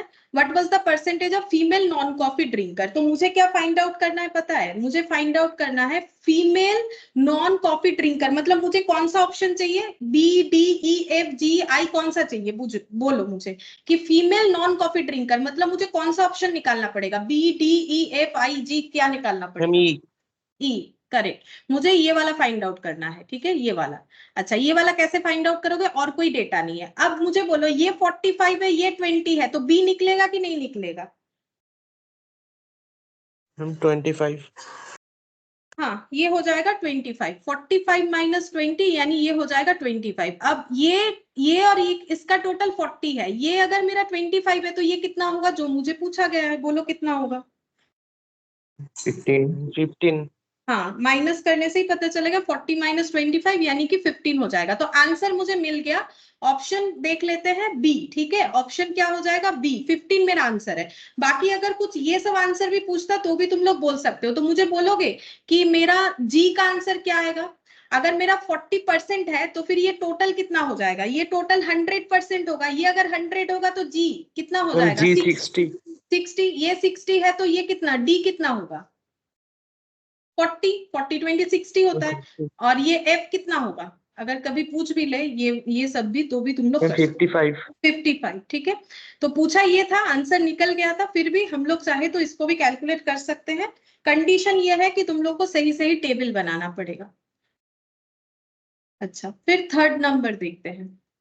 बोल रहा है कि cost of sugar in a month under the heads raw material, labour, direct production and other. मतलब हम लोगों ने जब सुगर मतलब मैन्युफैक्चर किया तो वहां पर क्या क्या खर्चा हुआ? रॉ मटेरियल का, लेबर का। रॉ मटेरियल यहाँ पर क्या होगा? शुगर केन होगा, गन्ने से ही जो है चीनी बनता है। फिर labour, direct production and other, कितना कितना खर्चा हुआ है? बोल रहा है कि 12, 20, 35, 23 यूनिट्स, ठीक है, इतना इतना। अच्छा, अब बोल रहा है what is the difference between the central angle for the largest and smallest component of the cost of sugar.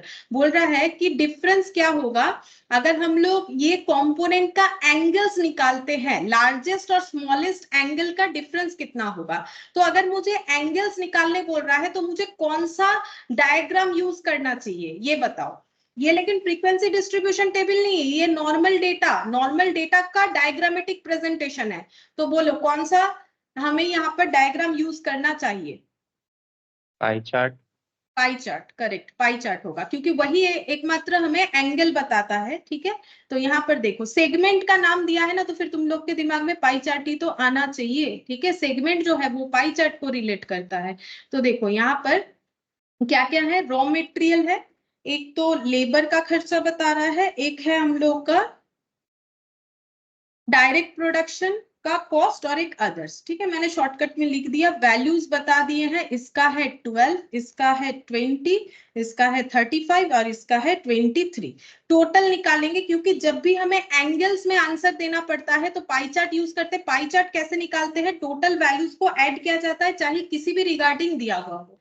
तो 20 और 10, 30, 30, 30, 60, 70, 80 और ये हो गया 100, मतलब 80 और 10 मतलब 90, ठीक है। अच्छा, अब इसमें स्मॉलेस्ट कौन सा है? स्मॉलेस्ट तो मुझे ये दिख रहा है, और लार्जेस्ट मुझे लार्जेस्ट ये दिख रहा है। तो ये दोनों का एंगल निकालना पड़ेगा और उसका डिफरेंस निकालना पड़ेगा। तो एंगल कैसे निकालेंगे? 90 वैल्यू 360 डिग्री को बताएगा, तो 90 डिवाइडेड बाय 360 डिग्री, तो 12 कितने को बताएगा? 12 का मतलब कितना डिग्री होगा? सिंपल, ठीक है। तो यहाँ पर कैलकुलेट करके देखो कितना आ रहा है। 90 डिवाइडेड बाय 360 इंटू 12, तो ये हो जाएगा हम लोग का 90 डिवाइडेड बाय, अच्छा मैंने उल्टा लिख दिया, सॉरी उल्टा लिख दिया, एक सेकेंड। 360 डिग्री, ये देखो 90 इक्वल टू 360 डिग्री, ठीक है। तो 1 इक्वल टू कितना? 360 डिग्री डिवाइडेड बाय 90। 90 वैल्यूज जो है वो पूरे पाई चार्ट को बताएगा, क्योंकि 90 वैल्यूज के अकॉर्डिंग हमें पूरे पाई चार्ट को बनाना है। यानी 360 डिग्री डिवाइडेड बाय 90 यानी 12 वैल्यू इक्वल टू कितना होगा? तो इंटू 12 हो जाएगा। तो ये कैंसिल आउट करने से 4 होगा, 4 इंटू 12 48 डिग्री हो जाएगा। अच्छा, या फिर इसमें देखो 35 वाला, इसमें भी सेम हो जाएगा 360 डिग्री डिवाइडेड बाय 90 इंटू 35। तो ये भी 4 आ रहा है, कैंसिल आउट करने से 4 इंटू 35 करने से हम लोग का आता है 140 डिग्री। ठीक है, तो डिफरेंस कितना आ जाएगा, डिफरेंस आ गया लार्जेस्ट माइनस स्मॉलेस्ट करने से जितना आएगा 92 डिग्री। ठीक है, ये आ गया हम लोग का 92 डिग्री। तो 3 का आंसर हो जाएगा ऑप्शन डी। ठीक है, 3 का आंसर हम लोग का हो जाएगा ऑप्शन डी। या फिर ऐसे भी कर सकते हैं, 35 माइनस 12 कर लिया, कितना होगा 23। अब 23 का वैल्यू निकाल लो, 36 डिग्री डिवाइडेड बाय 90 इंटू 23, तो डायरेक्टली हमें 92 आंसर मिलेगा। चेक करते एक बार, मिलना तो चाहिए। 23 इंटू 4 कर लो, ठीक है, कितना 92 हो गया। ऐसे भी निकल जाएगा, पहले लार्जेस्ट माइनस स्मॉलेस्ट कर लिया, 23 के वैल्यू का एंगल निकालना है, तो 23 वैल्यू का एंगल हम लोग का 92 डिग्री आएगा। ऐसे भी निकल जाएगा, ऐसे भी निकल जाएगा, ये थोड़ा ज्यादा शॉर्टकट होगा, इसको भी नोट डाउन कर सकते हैं। ठीक है, इससे भी आंसर आ जाएगा। अच्छा, फिर देखते हैं 4th नंबर। देखो 4th नंबर में क्या बोला है, बोल रहा है कि the number of accidents for 7 days in a locality are given below. एक लोकेलिटी में अगले 7 दिन तक जो एक्सीडेंट हुआ है उसका डेटा है। बोल रहा है कि 0 एक्सीडेंट हुआ है, 0 नंबर ऑफ एक्सीडेंट हुआ है ऐसा 15 दिन हुआ है, 1 एक्सीडेंट हुआ है ऐसा 19 डेज हुआ है, 2 एक्सीडेंट हुआ है ऐसा 22 डेज हुआ है, और 3 एक्सीडेंट्स हुआ है ऐसा 31 टाइम्स हुआ है, 4 एक्सीडेंट हुआ है ऐसा 9 टाइम्स हुआ है, 5 एक्सीडेंट हुआ है ऐसा 3 टाइम्स हुआ है, 6 एक्सीडेंट्स हुआ है ऐसा 2 टाइम्स हुआ है। बोल रहा है what is the number of cases, ऐसे कितने सारे केसेस है जहां पर 3 और लेस एक्सीडेंट्स ऑकर, 3 या 3 से कम एक्सीडेंट ऑकर हो रहा है। तो बोलो 3 या 3 से कम मतलब कौन कौन सा होगा, 0 1 2 3 4 5 6 में 3 या 3 से कम मतलब कौन कौन सा डेटा होगा।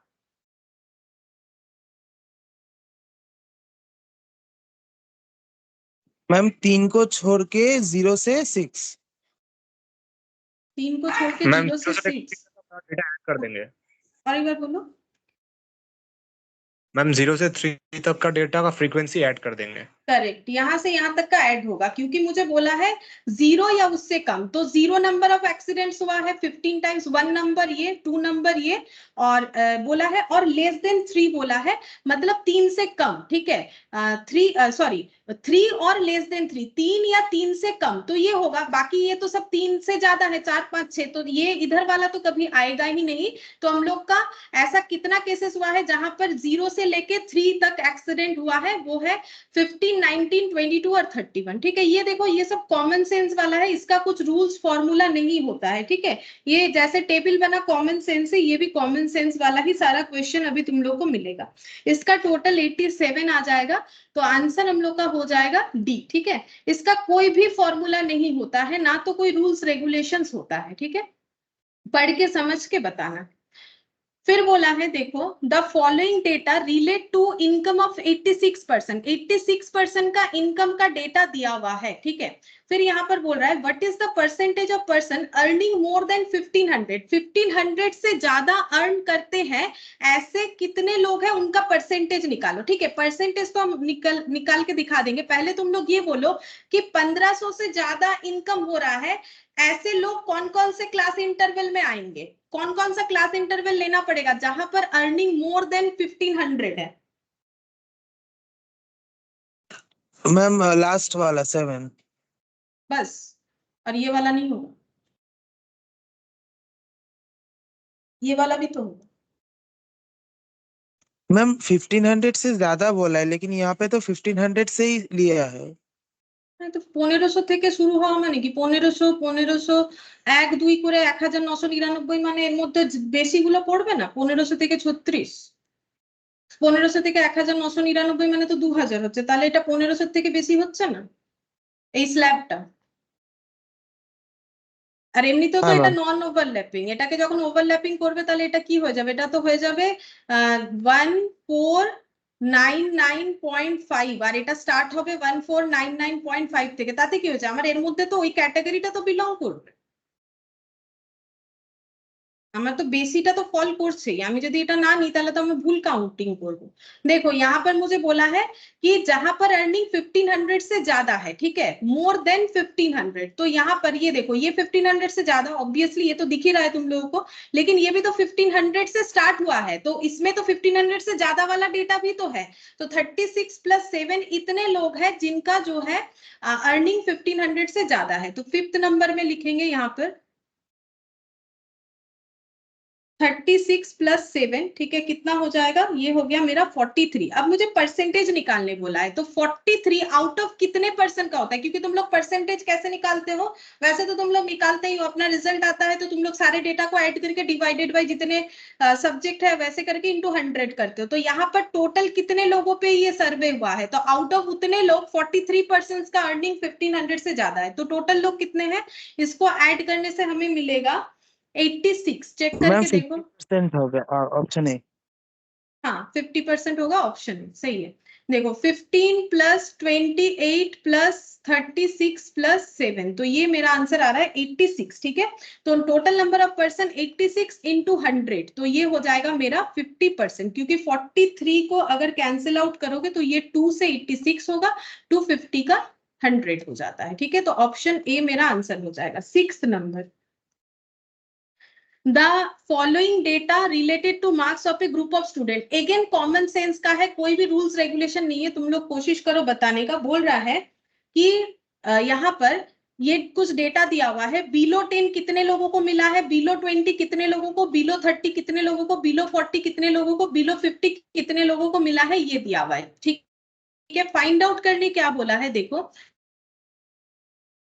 How many students got marks more than 30, 30 से ज्यादा किनको मिला है वो हमें बताना है, 30 से ज्यादा किनको मिला है वो हमें बताना है। ये लेकिन क्यूमुलेटिव फ्रीक्वेंसी है, देखने से ही पता चलेगा। कैसे, क्योंकि फ्रीक्वेंसी लगातार बढ़ रहा है, ऐसा थोड़ी होता है। फ्रीक्वेंसी तो हमारा नॉर्मल फ्रीक्वेंसी कम ज्यादा भी तो हो सकता है, लेकिन यहाँ देखो लगातार बढ़ रहा है, तो इसीलिए ये जो है 15, 38, 65, 84, 100 ये मेरा क्यूमुलेटिव फ्रीक्वेंसी है, ये मैंने बता दिया। अब तुम लोग बोलो कि कितने स्टूडेंट को 30 से ज्यादा मिला है, ठीक है, तो कैसे निकालेंगे। मेरा टोटल कितना है, टोटल है 100, ठीक है। 100 में क्या है, 100 में मेरे हर तरीके के स्टूडेंट है जो कि बिलो 10 से स्टार्ट करके बिलो 50 तक बिलोंग करता है। इसमें मेरा क्या है, बिलो 10 से स्टार्ट करके बिलो 50 तक का डेटा है, ठीक है।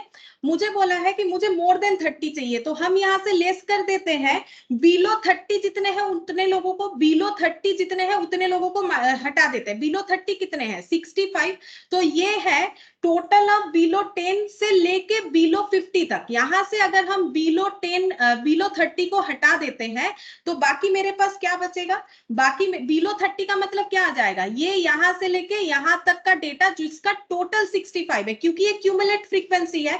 तो ये 15 में ऐड होके 38 में कुछ एक ऐड होके 65 हुआ है, मतलब टोटल 65 स्टूडेंट्स ऐसे हैं जिन्हें बिलो 30 मिला है। अब ये बिलो 30 जो है वो बिलो 10 से स्टार्ट करके बिलो 30 तक होता है, ठीक है। बिलो 30 का मतलब सिर्फ ये नहीं होता है, बिलो 30 का मतलब बिलो 10 भी बिलो 30, बिलो 20 भी बिलो 30, और ये टोटल क्यूमुलेटिव है, इसीलिए ऐड नहीं करना पड़ा। ये मेरा हो गया टोटल 65 ऐसे स्टूडेंट्स है जिन्हें टोटल में बिलो 30 मिला है। टोटल इतने स्टूडेंट्स है जिन्हें बिलो 30 मिला है, यानी मेरा यहाँ पर क्या हो जाएगा, माइनस करने से 35 आएगा। तो 35 जो है वो यहाँ पर मिल जाएगा। 35 जो स्टूडेंट्स है उन्हें क्या मिला है, मोर देन 30 मिला है, ठीक है, मोर देन 30 मिला है, वो हम लोग के 35 स्टूडेंट्स हो जाएंगे। अब ये लिख लो, फिर हम और एक तरीके से भी बता देते हैं कैसे होगा। देखो यहाँ पर पहले लिखेंगे टोटल कितने हैं, टोटल 100 स्टूडेंट्स है, जिसमें से बिलो 30 कितने हैं, 65 है, ठीक है।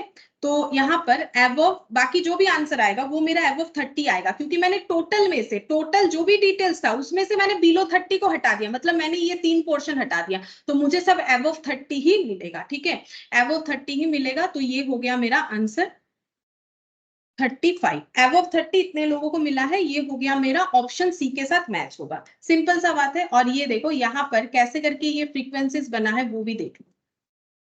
ये देखो ये मेरा कितना है, ये है मेरा 15, ठीक है। 15 में कितना ऐड करने से 38 हो सकता है, तुम लोग बताओ मुझे एक बार, 15 में कितना ऐड करने से 38 हो सकता है, एक बार माइनस करके बताओ। और एक बार बोलो 23. 23। हाँ, यहाँ पर ये 15 + 23 करके आया है, ठीक है। अच्छा, अब ये कैसे आया होगा? 15 + 23 तो होगा ही, प्लस और कितना करके 65 आया होगा, 27 आई थिंक। और ये कैसे आया होगा? 15 + 23 + 27 प्लस कितना हो जाएगा? मतलब 84 - 65 करने से ही तो पता चले कितना होगा, 19 आई थिंक। हाँ 19, ठीक है। और ये कैसे आया होगा? 115 + 23 + 27 + 19 प्लस ये हो जाएगा 16, तब जाके ये 100 होगा। अब मुझे बोला है कि कितने लोगों को बिलो मोर देन 30 मिला है, ठीक है। तो मोर देन 30 में मेरा क्या हो जाएगा? मोर देन 30 का मतलब मुझे 30 से ज्यादा मिला है। तो इसमें देखो ये जो है 38, यहाँ पर मेरा 38, देखो ये 38 जो है ये मेरा, मैंने क्यों 65 लिया वो हम समझाना चाहते थे। देखो मैंने 65 को ही क्यों लेस किया 100 से? 100 का मतलब सारे स्टूडेंट्स आ जा रहे हैं जिन्हें बिलो 10 भी मिला है, बिलो 20 भी मिला है, बिलो 30 भी मिला है, बिलो 40 भी मिला है, बिलो 50 भी मिला है। लेकिन मुझे क्या चाहिए? मोर देन 30 चाहिए, ठीक है। तो अगर मुझे मोर देन 30 चाहिए तो मुझे क्या करना पड़ेगा? बिलो 30 का कैंसिल आउट करना पड़ेगा। अब तुम लोग सोच ही सकते हो मैंने इसे ऐड क्यों नहीं किया, क्योंकि ये क्यूमुलेटिव है, ऑलरेडी एडेड है।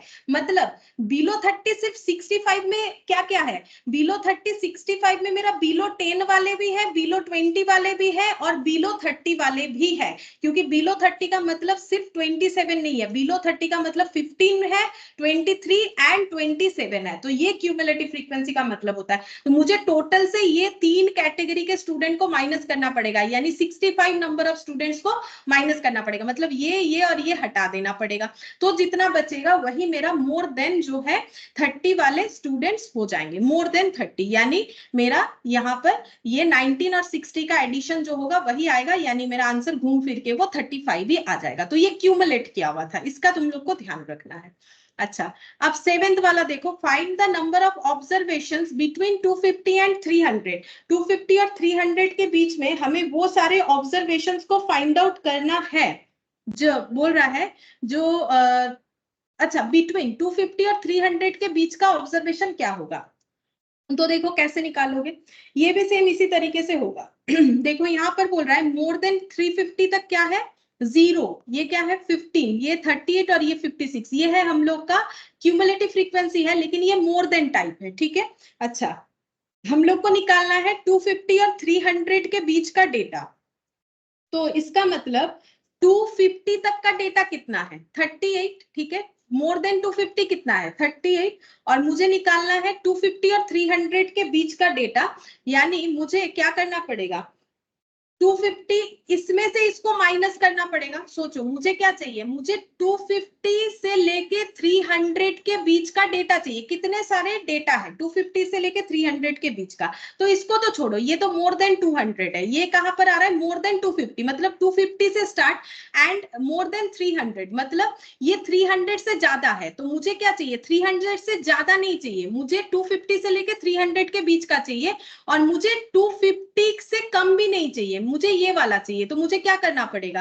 इसका और इसका डिफरेंस निकालने से ही मुझे पता चलेगा कि 250 और 300 के बीच का कितना सारा डेटा है। क्योंकि मोर देन 250 कितना है? 38, 250 से ज्यादा 38 है, और 300 से ज्यादा कितना है? 15। अब 300 से ज्यादा में क्या क्या आ जाएगा? 300 से ज्यादा में, क्योंकि क्यूमुलेट किया हुआ है ना, तो इसमें मेरा वो 250 वाला डेटा भी तो आ रहा है। क्योंकि क्यूमुलेट किया हुआ है तो इसमें मेरा 250 वाला डेटा भी तो आ रहा है, इसमें ऐड ऑन करके रखा है ना। तो इसका मतलब हम लोग का आंसर कैसे निकलेगा? इससे मुझे इसको माइनस करना पड़ेगा। ये देखो 250 वाले से 300 को, मतलब ये ऐसे हो जाएगा। देखो दिखाते हैं।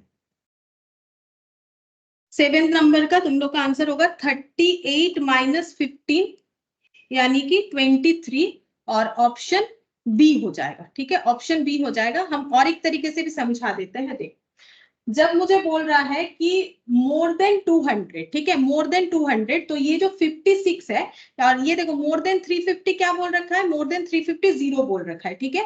अब ये मोर देन 300 कैसे आया, 0 + 15 करके, ठीक है, डिटेल्स में समझा देते हैं। ये कैसे आया, 0 + 15 + 23 करके, ठीक है, तब जाके 38 होगा। चेक करो 56 कैसे आया, 0 + 15 + 23 + 18 करने से मेरा 56 आएगा, ठीक है, तुम लोग चेक करके देख सकते हो। 0 0 + 15 में 15, 0 15 में 23 ऐड करने से 38, और ये 0 15 और 23 में 18 ऐड करने से मेरा 56 होगा, ठीक है। अब मुझे क्वेश्चन में बोला क्या है, बोला है कि मुझे ऑब्जर्वेशंस को फाइंड आउट करना है जो कि 250 और 300 के बीच का है, ठीक है, 250 और 300 के बीच का है। मतलब ये देखो ये दोनों, ठीक है, 250 और 300 के बीच का, क्योंकि ये तो मोर देन 350 है, तो जीरो हटाओ, जीरो तो नहीं आएगा, ठीक है। तो इसका मतलब मेरा क्या आ जाएगा, मेरा यहाँ पर देखो ये हो गया टोटल 15 और 23 38, इसमें क्या इंक्लूड है, मोर देन 250, 250 से ज्यादा, और ये है मोर देन 300, मतलब यहाँ पर का 15 यहाँ पर भी इंक्लूड है, क्यूमुलेट है ना, ये 15 यहाँ भी इंक्लूड है, तो मुझे एक 15 तो क्या करना पड़ेगा, हटाना पड़ेगा। तो इसका मतलब ये टोटल 38 से 15 हटाने से मेरा आंसर कितना आ जाएगा, सिंपल 23 आ जाएगा। तो मोर देन 250 का मतलब क्या हो जाएगा, 250 से ज्यादा, आगे जितना भी ज्यादा जाए, लेकिन 350 का तो मेरा आंसर 0 है, इसीलिए इसका इंपैक्ट नहीं आ रहा, अदरवाइज इसका भी इंपैक्ट आ जाता। तो मोर देन 250 और 300 के बीच का, अब मुझे चाहिए 250 और 300 के बीच का, तो 250 और 300 के बीच का नंबर क्या हो जाएगा, ये टोटल करने से 38, यहाँ पर तो सिर्फ मुझे मोर देन 300 दिख रहा है, तो दोनों का डिफरेंस निकालेंगे तो कितना आ जाएगा, क्योंकि ये क्यूमुलेट किया हुआ है, यहाँ भी 15 काउंट में है, यहाँ भी 15 काउंट में है, तो माइनस करने से ही मुझे पता चल जाएगा इन दोनों के बीच का नंबर, ठीक है, जो कि मेरा 23 आ रहा है। अच्छा, अब देखो सेट सी का पहला क्वेश्चन, ये क्या बोला है, इसमें भी तुम लोग को बनाना पड़ेगा टेबल, ठीक है, देखो कैसे होगा।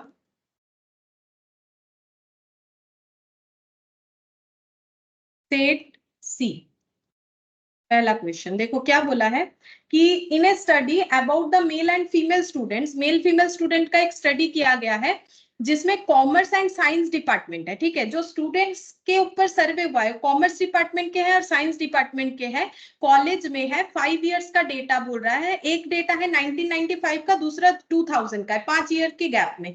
1995 का डेटा क्या है, कितने मेल स्टूडेंट है, कितने कॉमर्स पढ़ते हैं, कितने फीमेल स्टूडेंट्स है, साइंस पढ़ते हैं, टोटल कितने स्टूडेंट है। 2000 ईयर का डेटा में टोटल कितने स्टूडेंट है, कितने मेल स्टूडेंट कॉमर्स पढ़ते हैं, कितने साइंस पढ़ते हैं, कितने फीमेल है।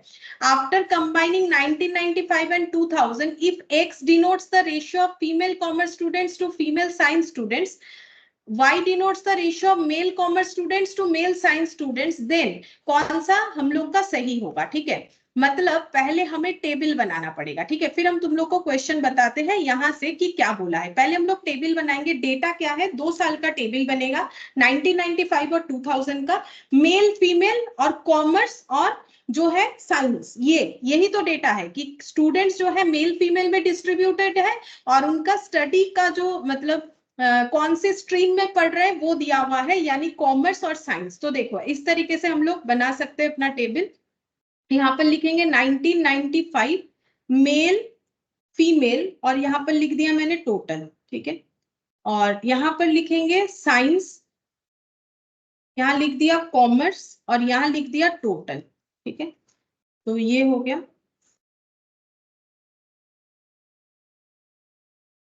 सेम तरीके से इधर भी बनेगा, 1995 के बाद 2000 बोला था, तो यहाँ पर भी बनेगा male male female total science commerce total,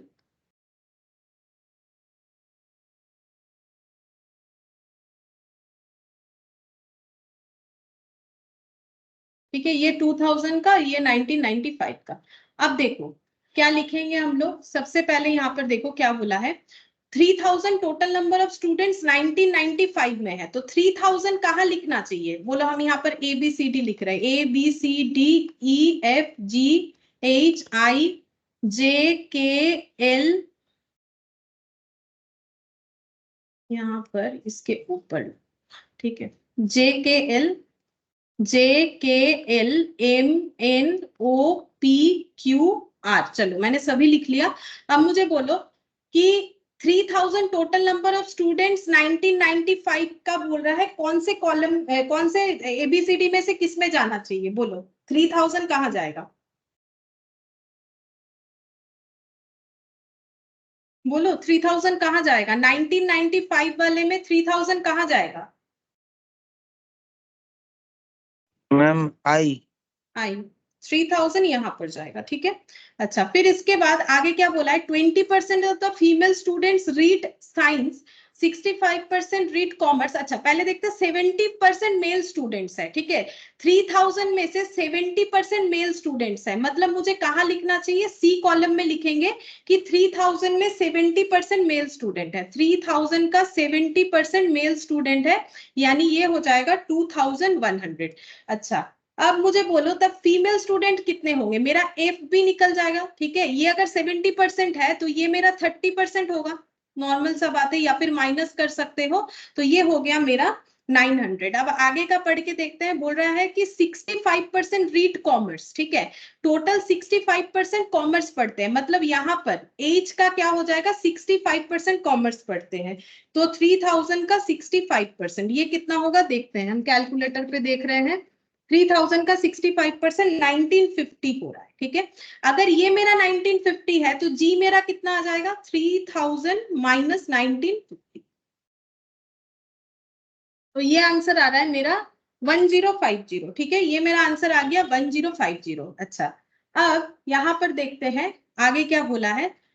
बोल रहा है कि 20% of the female read science, female के 20% साइंस पढ़ते हैं। तो फीमेल जितने भी इसमें 20% साइंस पढ़ते हैं, मतलब डी वाले में लिखो 900 का 20% साइंस पढ़ते हैं, तो ये कितना हो जाएगा? 180। तो 180 अगर साइंस पढ़ रहे, टोटल फीमेल 900 है, तो कितने कॉमर्स पढ़ रहे हैं?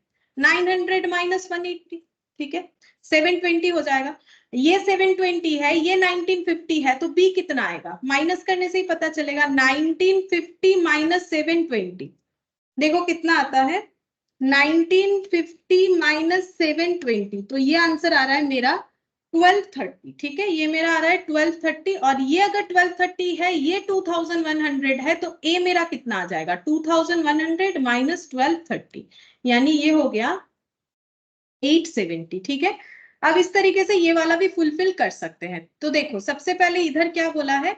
3600 टोटल स्टूडेंट है, तो वो मेरा आर में चला जाएगा। 3600 मेरा टोटल स्टूडेंट है, ये मेरा आर में चला जाएगा। फिर क्या बोला है?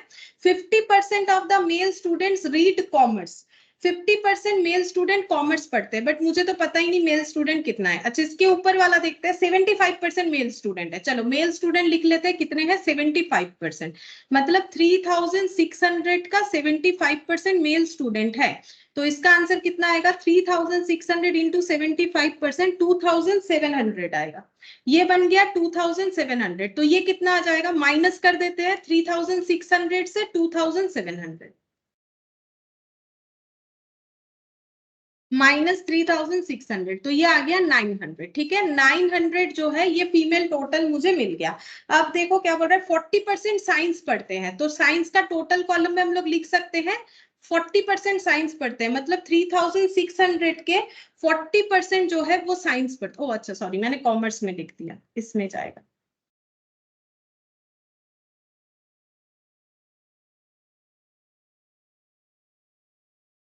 वन फोर जीरो होगा। 3600 का 40% साइंस, तो फिर 60% कॉमर्स हो जाएगा। ये अगर नहीं भी बोले तो हम लोग निकाल सकते हैं, या फिर माइनस कर सकते हो। 3600 का 60% कॉमर्स हो जाएगा 2160, ठीक है। अब आगे पढ़ते हैं। बोल रहा है 50% मेल स्टूडेंट कॉमर्स पढ़ते हैं, तो जितने भी मेल स्टूडेंट है उसके 50% कॉमर्स पढ़ते हैं, तो 50% साइंस पढ़ रहे होंगे। तो 2700 का 50% कितना हो जाएगा? 1350, ठीक है। इनके 50% कॉमर्स पढ़ते हैं, तो नॉर्मल सा बात है 50% कॉमर्स पढ़ते होंगे, ठीक है, सॉरी साइंस पढ़ते होंगे। अब ये दोनों हम लोग आराम से बैलेंस करके निकाल सकते हैं। अगर ये पूरा 1440 है और ये 1350 है, तो बाकी बचा हुआ कितना है? 1440 माइनस 1350, यानी ये हो जाएगा मेरा 90, ठीक है, ये मेरा आंसर आ रहा है 90। अच्छा, अगर ये 90 है, ये 900 है, तो ये मेरा 810 आ जाएगा। देखो 900 माइनस 90, तुम लोग कैसे भी माइनस कर सकते हो, ऐसे भी कर सकते हो या फिर ऐसे भी कर सकते हो। अब पूछा क्या है, बोल रहा है कि कंबाइन करना है 1995 और 2000 का क्या डेटा, इफ एक्स को कंबाइन करना है। एक्स का मतलब क्या है, ratio of female commerce student to female science student, ठीक है। मुझे क्या लेना है, मुझे एक रेशियो बनाना है जहां पर मुझे एक्स बाई वाई करना है। एक्स का मतलब है फीमेल, क्या लेना है, female commerce students, female commerce students divided by मुझे करना है फीमेल, डिवाइडेड बाय मुझे करना है female science students, female science students. X denotes the ratio of female commerce to female science and Y denotes, अच्छा X का मतलब ही ये हो जाएगा, ये सिर्फ X का मतलब है, चलो ठीक है, ये सिर्फ X का मतलब है। X जहां पर मुझे ये बताएगा इन दोनों का रेशियो, फीमेल साइंस स्टूडेंट्स, और Y मुझे क्या बताएगा, Y मुझे बताएगा कि ऐसा रेशियो जो कि male commerce to male science है, male commerce to male science students, ठीक है। अच्छा, अब ये कंबाइन करने बोला है, कंबाइन मतलब दोनों ईयर का मुझे टोटल करना है, दोनों ही रेशियोज के केस में। यहाँ पर 1995 प्लस 2000 दोनों ईयर्स का ये डेटा मुझे बनाना है, ठीक है। तो देख देख के बनाएंगे। फीमेल कॉमर्स स्टूडेंट्स 1995 में, फीमेल कॉमर्स स्टूडेंट्स 720, ठीक है, 720 प्लस 2000 में फीमेल कॉमर्स स्टूडेंट्स, तो फीमेल कॉमर्स स्टूडेंट 2000 में 810, तो यहाँ पर हो जाएगा 810, ठीक है। और फीमेल साइंस स्टूडेंट्स, तो फीमेल साइंस स्टूडेंट्स 180 और फीमेल साइंस स्टूडेंट्स 2000 में 90, ठीक है। अच्छा, इन दोनों का टोटल कितना हो जाएगा, 1600 नहीं, कितना आ रहा है, 1600 नहीं आ रहा है, ये 3 हो जाएगा, ठीक है, ये हो गया 3, 1530, 270, ठीक है। अच्छा, और ये y कितना आ जाएगा, मेल कॉमर्स स्टूडेंट्स दोनों ईयर का, मेल कॉमर्स स्टूडेंट्स, कॉमर्स मैंने बाद में लिखा है 1230 प्लस 1350, तो 1230 और 1350, 1230 और 1350। अच्छा, और मेल साइंस स्टूडेंट्स देखते हैं, male science students, male science students है साइंस 870 और 1350। अब इसका करेंगे टोटल, तो देखते हैं कितना आता है, 0852 2580 डिवाइडेड बाई 0, ये कितना हो जाएगा 1350 प्लस 870, 1350 प्लस 870, ये हो गया 2220, ठीक है। अब डिवाइड कर लेंगे, क्यों डिवाइड करेंगे हम बताते हैं। हमें पूछा है कौन दोनों का वैल्यू इक्वल हो रहा है या ज्यादा कम है, तो देखो यहाँ पर ये आ रहा है 5.666 ऐसे करके चल रहा है, और ये आएगा 2580 डिवाइडेड बाई 2220, तो ये आ रहा है 1.162, ठीक है, 1.162 लगभग इतना आ रहा है, ठीक है। तो यहाँ पर हमें बोला है x इक्वल y, नहीं वो तो नहीं हो रहा है, x और y तो बराबर तो नहीं है, x ग्रेटर देन y है, x का वैल्यू y से ज्यादा है, मतलब ऑप्शन बी होगा, ठीक है, x greater than y, option B. ये थोड़ा सा ज्यादा लेंदी था क्वेश्चन, मुझे पता नहीं एमसीक्यू के लिए ठीक रहेगा कि नहीं, लेकिन इसके पहले के जो क्वेश्चंस थे वैसा एमसीक्यू में आता है, ठीक है। अच्छा, अब देखो क्वेश्चन नंबर 2, आई थिंक 3 है, 2 नहीं, 2 तो अभी किया नहीं, 2 ही करना है, ठीक है। तो यहाँ पर देखो क्या बोला है, बोल रहा है in a study relating to labour of a jute mill in West Bengal, West Bengal के जूट मिल का लेबर का डेटा दिया हुआ है, कैसे दिया हुआ है, 20% of the total employees were female and 40% were married, 30 female worker not member of trade union. तो हमें 3 चीज मिला, देखो किस चीज का डिफरेंशिएशन होगा, एक तो जेंडर का है, मतलब मेल फीमेल, मैरिड बोला है यानी मैरिड अनमैरिड का एक बात होगा, और ट्रेड यूनियन मतलब कोई ट्रेड यूनियन के मेंबर है, कोई ट्रेड यूनियन के मेंबर नहीं है, ऐसे हमें फाइंड आउट करना पड़ेगा। फिर बोल रहा है compare to this out of 600 male worker, 500 were member of trade union, 50% of male worker were married, the unmarried non-member male employee were 60, which formed 10% of the total male employees. The unmarried non-members of the employee were 80. On the basis of information, the ratio of married male non-member and married female non-member. ये देखो पढ़ने में तो इतना बड़ा लगेगा, लेकिन ये एमसीक्यू में आ सकता है। ये छोटा सा ही है, क्वेश्चन करने से पता चलेगा। पहले तुम लोग को कैटेगरी सोच लेना है कि हमें क्या क्या दिया है। हमें दिया है male female, married unmarried, trade union से रिलेटेड लोग, और या फिर ट्रेड यूनियन से रिलेटेड नहीं है ऐसे। तो पहले इस कैटेगरी में हम अपना टेबल बनाएंगे। तो टेबल में हम कैसे लिखेंगे, देखो सबसे पहले ऊपर लिखेंगे हम टोटल नंबर ऑफ मेंबर्स, जिसको मैंने एन से डिनोट कर दिया, और जितना इंफॉर्मेशन जरूरत होगा उतना ही ढूंढेंगे। पूरा ढूंढने का इस क्वेश्चन में जरूरत भी नहीं पड़ेगा, ये छोटा सा ही है क्वेश्चन। अच्छा, अब मेंबर को कैसे डिवाइड किया गया है, सबसे पहले इनको डिवाइड किया गया है मेल और फीमेल में, ठीक है। टोटल लोगों को डिवाइड किया गया है मेल, और मेल कितने हैं ऐसे बॉक्स बना देते हैं लिखने के लिए, फीमेल कितने हैं ऐसे बॉक्स बना दिया। अब मेल फीमेल का कैटेगरी में डिवाइडेशन क्या है, कोई मैरिड है कोई अनमैरिड है, तो यहाँ पर लिख दिया मैंने MR मैरिड, और नॉन मैरिड को मैंने अनमैरिड कर दिया UMR, ठीक है। वो कितने लोग हैं यहाँ पर, ठीक है। अच्छा, फिर इसके बाद मैरिड में कौन ट्रेड यूनियन से रिलेटेड है, ट्रेड यूनियन से कौन नॉन ट्रेड यूनियन है, मतलब कौन यूनियन में रिलेटेड नहीं है, ये मैंने यहाँ पर बॉक्स बना दिया नंबर लिखने के लिए। इसका भी वही कैटेगरी होगा, ट्रेड और नॉन ट्रेड, ठीक है। ये मैंने डेटा लिखने के लिए बॉक्स बना दिया, तुम लोग चाहो तो ऐसे नीचे नीचे भी लिख सकते हो।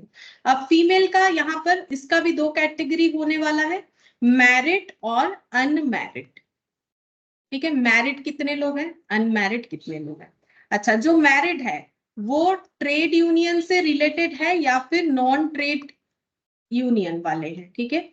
और जो अनमैरिड है उनका भी देखेंगे, ट्रेड यूनियन से रिलेटेड है या नॉन ट्रेड यूनियन वाले कितने लोग हैं, ठीक है। सॉरी, ये यहाँ पर होगा, ये ब्लैंक रहेगा। अब हम लोग इसको लिख के देखते हैं, देखो कैसे होगा। पहले मेरा ये पूरा डेटा बनना चाहिए ऐसे। अब पढ़ के देखो एक एक चीज। बोल रहा है 20% of the total employee were female. पहला लाइन 20% फीमेल है, ठीक है। तो हम यहाँ पर क्या लिखेंगे, फीमेल के साइड में हम यहाँ लिखेंगे 20% फीमेल है, ठीक है। फिर क्या बोला है, देखो फिर बोल रहा है 40% ऑफ देम वेयर मैरिड, ठीक है। इसमें से फीमेल में से 40% जो है वो मैरिड है। मुझे जो जो डेटा मिल रहा है ना, हम जस्ट वो लिखते जा रहे हैं, ठीक है। फिर बोल रहा है 30 female worker were not member of trade union. मुझे बोला है कि 30 फीमेल वर्कर जो है वो ट्रेड यूनियन से रिलेटेड नहीं है, लेकिन वो मैरिड है कि अनमैरिड वो मुझे नहीं बोला है। बात समझो, मुझे बोला है कि 30 फीमेल वर्कर जो कि है नॉन ट्रेड यूनियन से रिलेटेड, बट मुझे ये नहीं बोला है वो मैरिड है कि अनमैरिड है। मतलब हम ये कह सकते हैं कि नॉन ट्रेड वाले मैरिड हो या अनमैरिड, इनका जो टोटल है वो है मेरा 30, ठीक है। ये क्वेश्चन में गिवन है, देखो इनका टोटल मेरा कितना है, 30 है, क्योंकि मुझे बताया नहीं ना नॉन ट्रेड वाले मैरिड है कि अनमैरिड है, तो मैंने ये दोनों मिला के 30 लिखा। फिर क्या बोल रहा है यहाँ पर, compare to this out of 600 male worker 50 were member of trade union. बोल रहा है कि टोटल 600, बोल रहा है कि compare to this out of, अच्छा टोटल मेल में से 600 मेल वर्कर में से, मतलब मेल वर्कर कितने हो गए 600, ठीक है। मेल वर्कर कितने हो गए 600, तो मुझे ये डेटा पता चल गया। तो मेल वर्कर में कितने लिखेंगे, मेल वर्कर मेरे मिल गए मुझे 60, ये क्वेश्चन में गिवन था, ठीक है। तो out of 600 male worker 500 were of trade union, 500 जो है वो ट्रेड यूनियन से रिलेटेड है। अगेन मुझे नहीं बताया मैरिड है कि अनमैरिड है, तो 500 जो है ट्रेड यूनियन से रिलेटेड है, बट मुझे नहीं बताया मैरिड है कि अनमैरिड है। मतलब ये दोनों का टोटल मेरा होता है 500, ठीक है। ये भी क्वेश्चन में गिवन था। फिर मुझे बोला है कि यहाँ पर worker 500 were members of trade union and 50% of the male worker were married. अच्छा 50% मेल वर्कर मैरिड है, तो 600 का 50% यानी 300, मैरिड कितने हैं 50% यानी 300 जो है मेल वर्कर मैरिड है, ये मुझे पता चल गया। तो अगर मेरा 300 जो है मैरिड है तो अनमैरिड कितना हो जाएगा, वो भी 300 हो जाएगा, वो भी मैंने निकाल लिया, ठीक है। अच्छा अब आगे पढ़ते हैं। बोल रहा है कि the unmarried non member male employees, unmarried non member male employees were 60, unmarried, ठीक है, नॉन मेंबर नॉन मेंबर यानी ट्रेड यूनियन से जो नाता नहीं रखते हैं, नॉन मेंबर, ठीक है। Unmarried non member male employees were 60, मतलब ये वैल्यू मुझे कितना बता दिया है, ये वैल्यू 60 है। तो देखो अगर ये मेरा 300 है, ये 60 है, तो हम ये आराम से निकाल सकते हैं। ये मेरा कितना हो जाएगा 300 माइनस 60, यानी ये मेरा हो जाएगा 240। ये देखो ये कितना हो जाएगा 300 माइनस 60, यानी ये मेरा हो गया 240, ठीक है। अच्छा अब नेक्स्ट देखते हैं यहाँ पर क्या बोला है। The unmarried non member male employees were 60 which form 10% of the total male employees. तो ये है टोटल मेल एम्प्लॉइज का 10%, ठीक है। तो टोटल मेल एम्प्लॉइज का 10%, यानी ये मेरा ठीक ही है, 600 का 10% ही मेरा 60 होता है। अच्छा अब आगे देखते हैं। The unmarried non member of the employee were 18, unmarried non member of employees, ठीक है। अनमैरिड और नॉन मेंबर्स, तो अनमैरिड तो देखो मेल भी है फीमेल, वो तो मुझे नहीं बताया। अनमैरिड जो है नॉन मेंबर, तो अनमैरिड यहाँ पर, नॉन मेंबर यहाँ है, और यहाँ भी अनमैरिड नॉन मेंबर जो है इधर है। मतलब ये जो लाइन है यहाँ से लेके इसका टोटल, ठीक है, यहाँ से लेके यहाँ, ठीक है, ये जो टोटल है, ये दोनों चीज का जो टोटल है ये मुझे बता रखा है 80 है, ठीक है। अब पूछा क्या है देखते हैं। बोल रहा है कि on the basis of the information the ratio married male non member, married male non member मतलब मुझे क्या चाहिए, मेल मैरिड, और मुझे चाहिए नॉन मेंबर्स, यानी मुझे ये वाला डेटा चाहिए। 2 मतलब डिवाइड किससे करना है, married female non member, married female non member, तो ये हो गया फीमेल, ये हो गया मैरिड, और ये हो गया नॉन मेंबर। तो मुझे ये दो डेटा चाहिए, बाकी कुछ भी डेटा मुझे नहीं चाहिए। तो ये डेटा हम लोग कैसे निकाले, तो देखो ये मेरा 240 है, 240 और 60 मेरा हो गया 300। मुझे पता है ये दोनों का टोटल 500 है, तो ये कितना होगा 500 माइनस 240 करने से जितना आएगा, ठीक है, ये हो जाएगा मेरा 62132 260, ठीक है। तो ये कितना होगा, अगर ये 300 है, ये 260 है, तो ये मेरा कितना हो जाएगा, इसका आंसर मेरा 40 आ जाएगा। ये देखो 300 माइनस 260 यानी मेरा 40 आ गया, मुझे एक आंसर मिल गया। और दूसरा वाला यहाँ पर इसको कैसे निकालेंगे, देखो इसको ऐसे निकालना पड़ेगा। मेरा यहाँ पर ये कितना बताया है, ये मुझे बता दिया है, आवाज नहीं आ रहा, कोई कुछ बोल रहा है। ম্যাম বল হ্যাঁ ম্যাম বলছি যে ওই 260 টা কি করে আসলো, ওই যে যেটা আপনি এখন জাস্ট করলেন। এই তো সিম্পল 260, এখানে টোটাল 500 লেখা ছিল, এই দুটোর যোগফল যদি 500 হয়, এটা এটা যদি আমার 240 হয়, তাহলে এটা এটা আমার 240, ঠিক আছে। এইটার আর এইটার টোটাল আমার যদি 500, তাহলে এটা 240 হলে এটা কত হবে,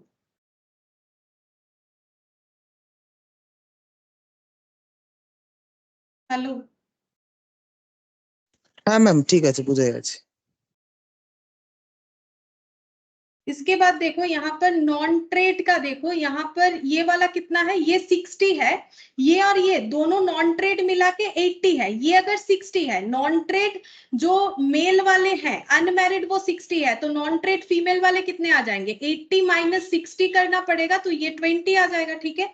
अच्छा ये 20 आ गया, ये और इसका एडिशन 30 है, तो ये कितना आ जाएगा 30 माइनस 20 यानी 10 आ जाएगा। तो मुझे दूसरा आंसर भी मिल गया। तो मुझे ये दोनों का रेशियो चाहिए जो क्वेश्चन मार्क था, तो रेशियो कितना आ जाएगा 40/10, रेशियो कितना आ गया 40, ये और ये रेशियो करने बोला था, यानी 4:1 हो जाएगा। 40/10 मतलब 4:1 हो जाएगा, यानी आंसर मेरा हो जाएगा ऑप्शन सी, ठीक है। आंसर मेरा ऑप्शन सी हो जाएगा। बाकी तुम लोग खुद से इसको देखो, ये पजल जैसा होता है, इसको तुम लोग खुद से लिख के जितना करोगे उतना आसानी से समझ में आएगा। और अगर मेरा जस्ट देख के करोगे तो फिर क्या होता है, कंफ्यूजन हो सकता है, क्योंकि यहाँ पर देखो एक एक चीज लिख रहा है ना, तो तुम लोग अगर अपने पेज में पूरा बना के करोगे तो और भी आसानी से समझ में आएगा।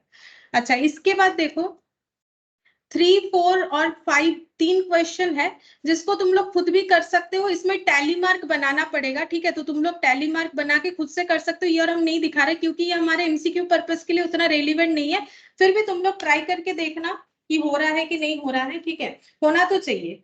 हम लोग नेक्स्ट दिन जो है दूसरा चैप्टर स्टार्ट करेंगे। ये हम लोग का कंप्लीट हो गया, इसको और कुछ नहीं करवाना है मुझे। और अगर ये जो क्वेश्चंस है ये तुम लोग ट्राई करना चाहते हो तो करके देख सकते हो, ठीक है। फिर आज इतना ही करते हैं। ম্যাম একবার বোর্ডটা দেখাবেন একবার?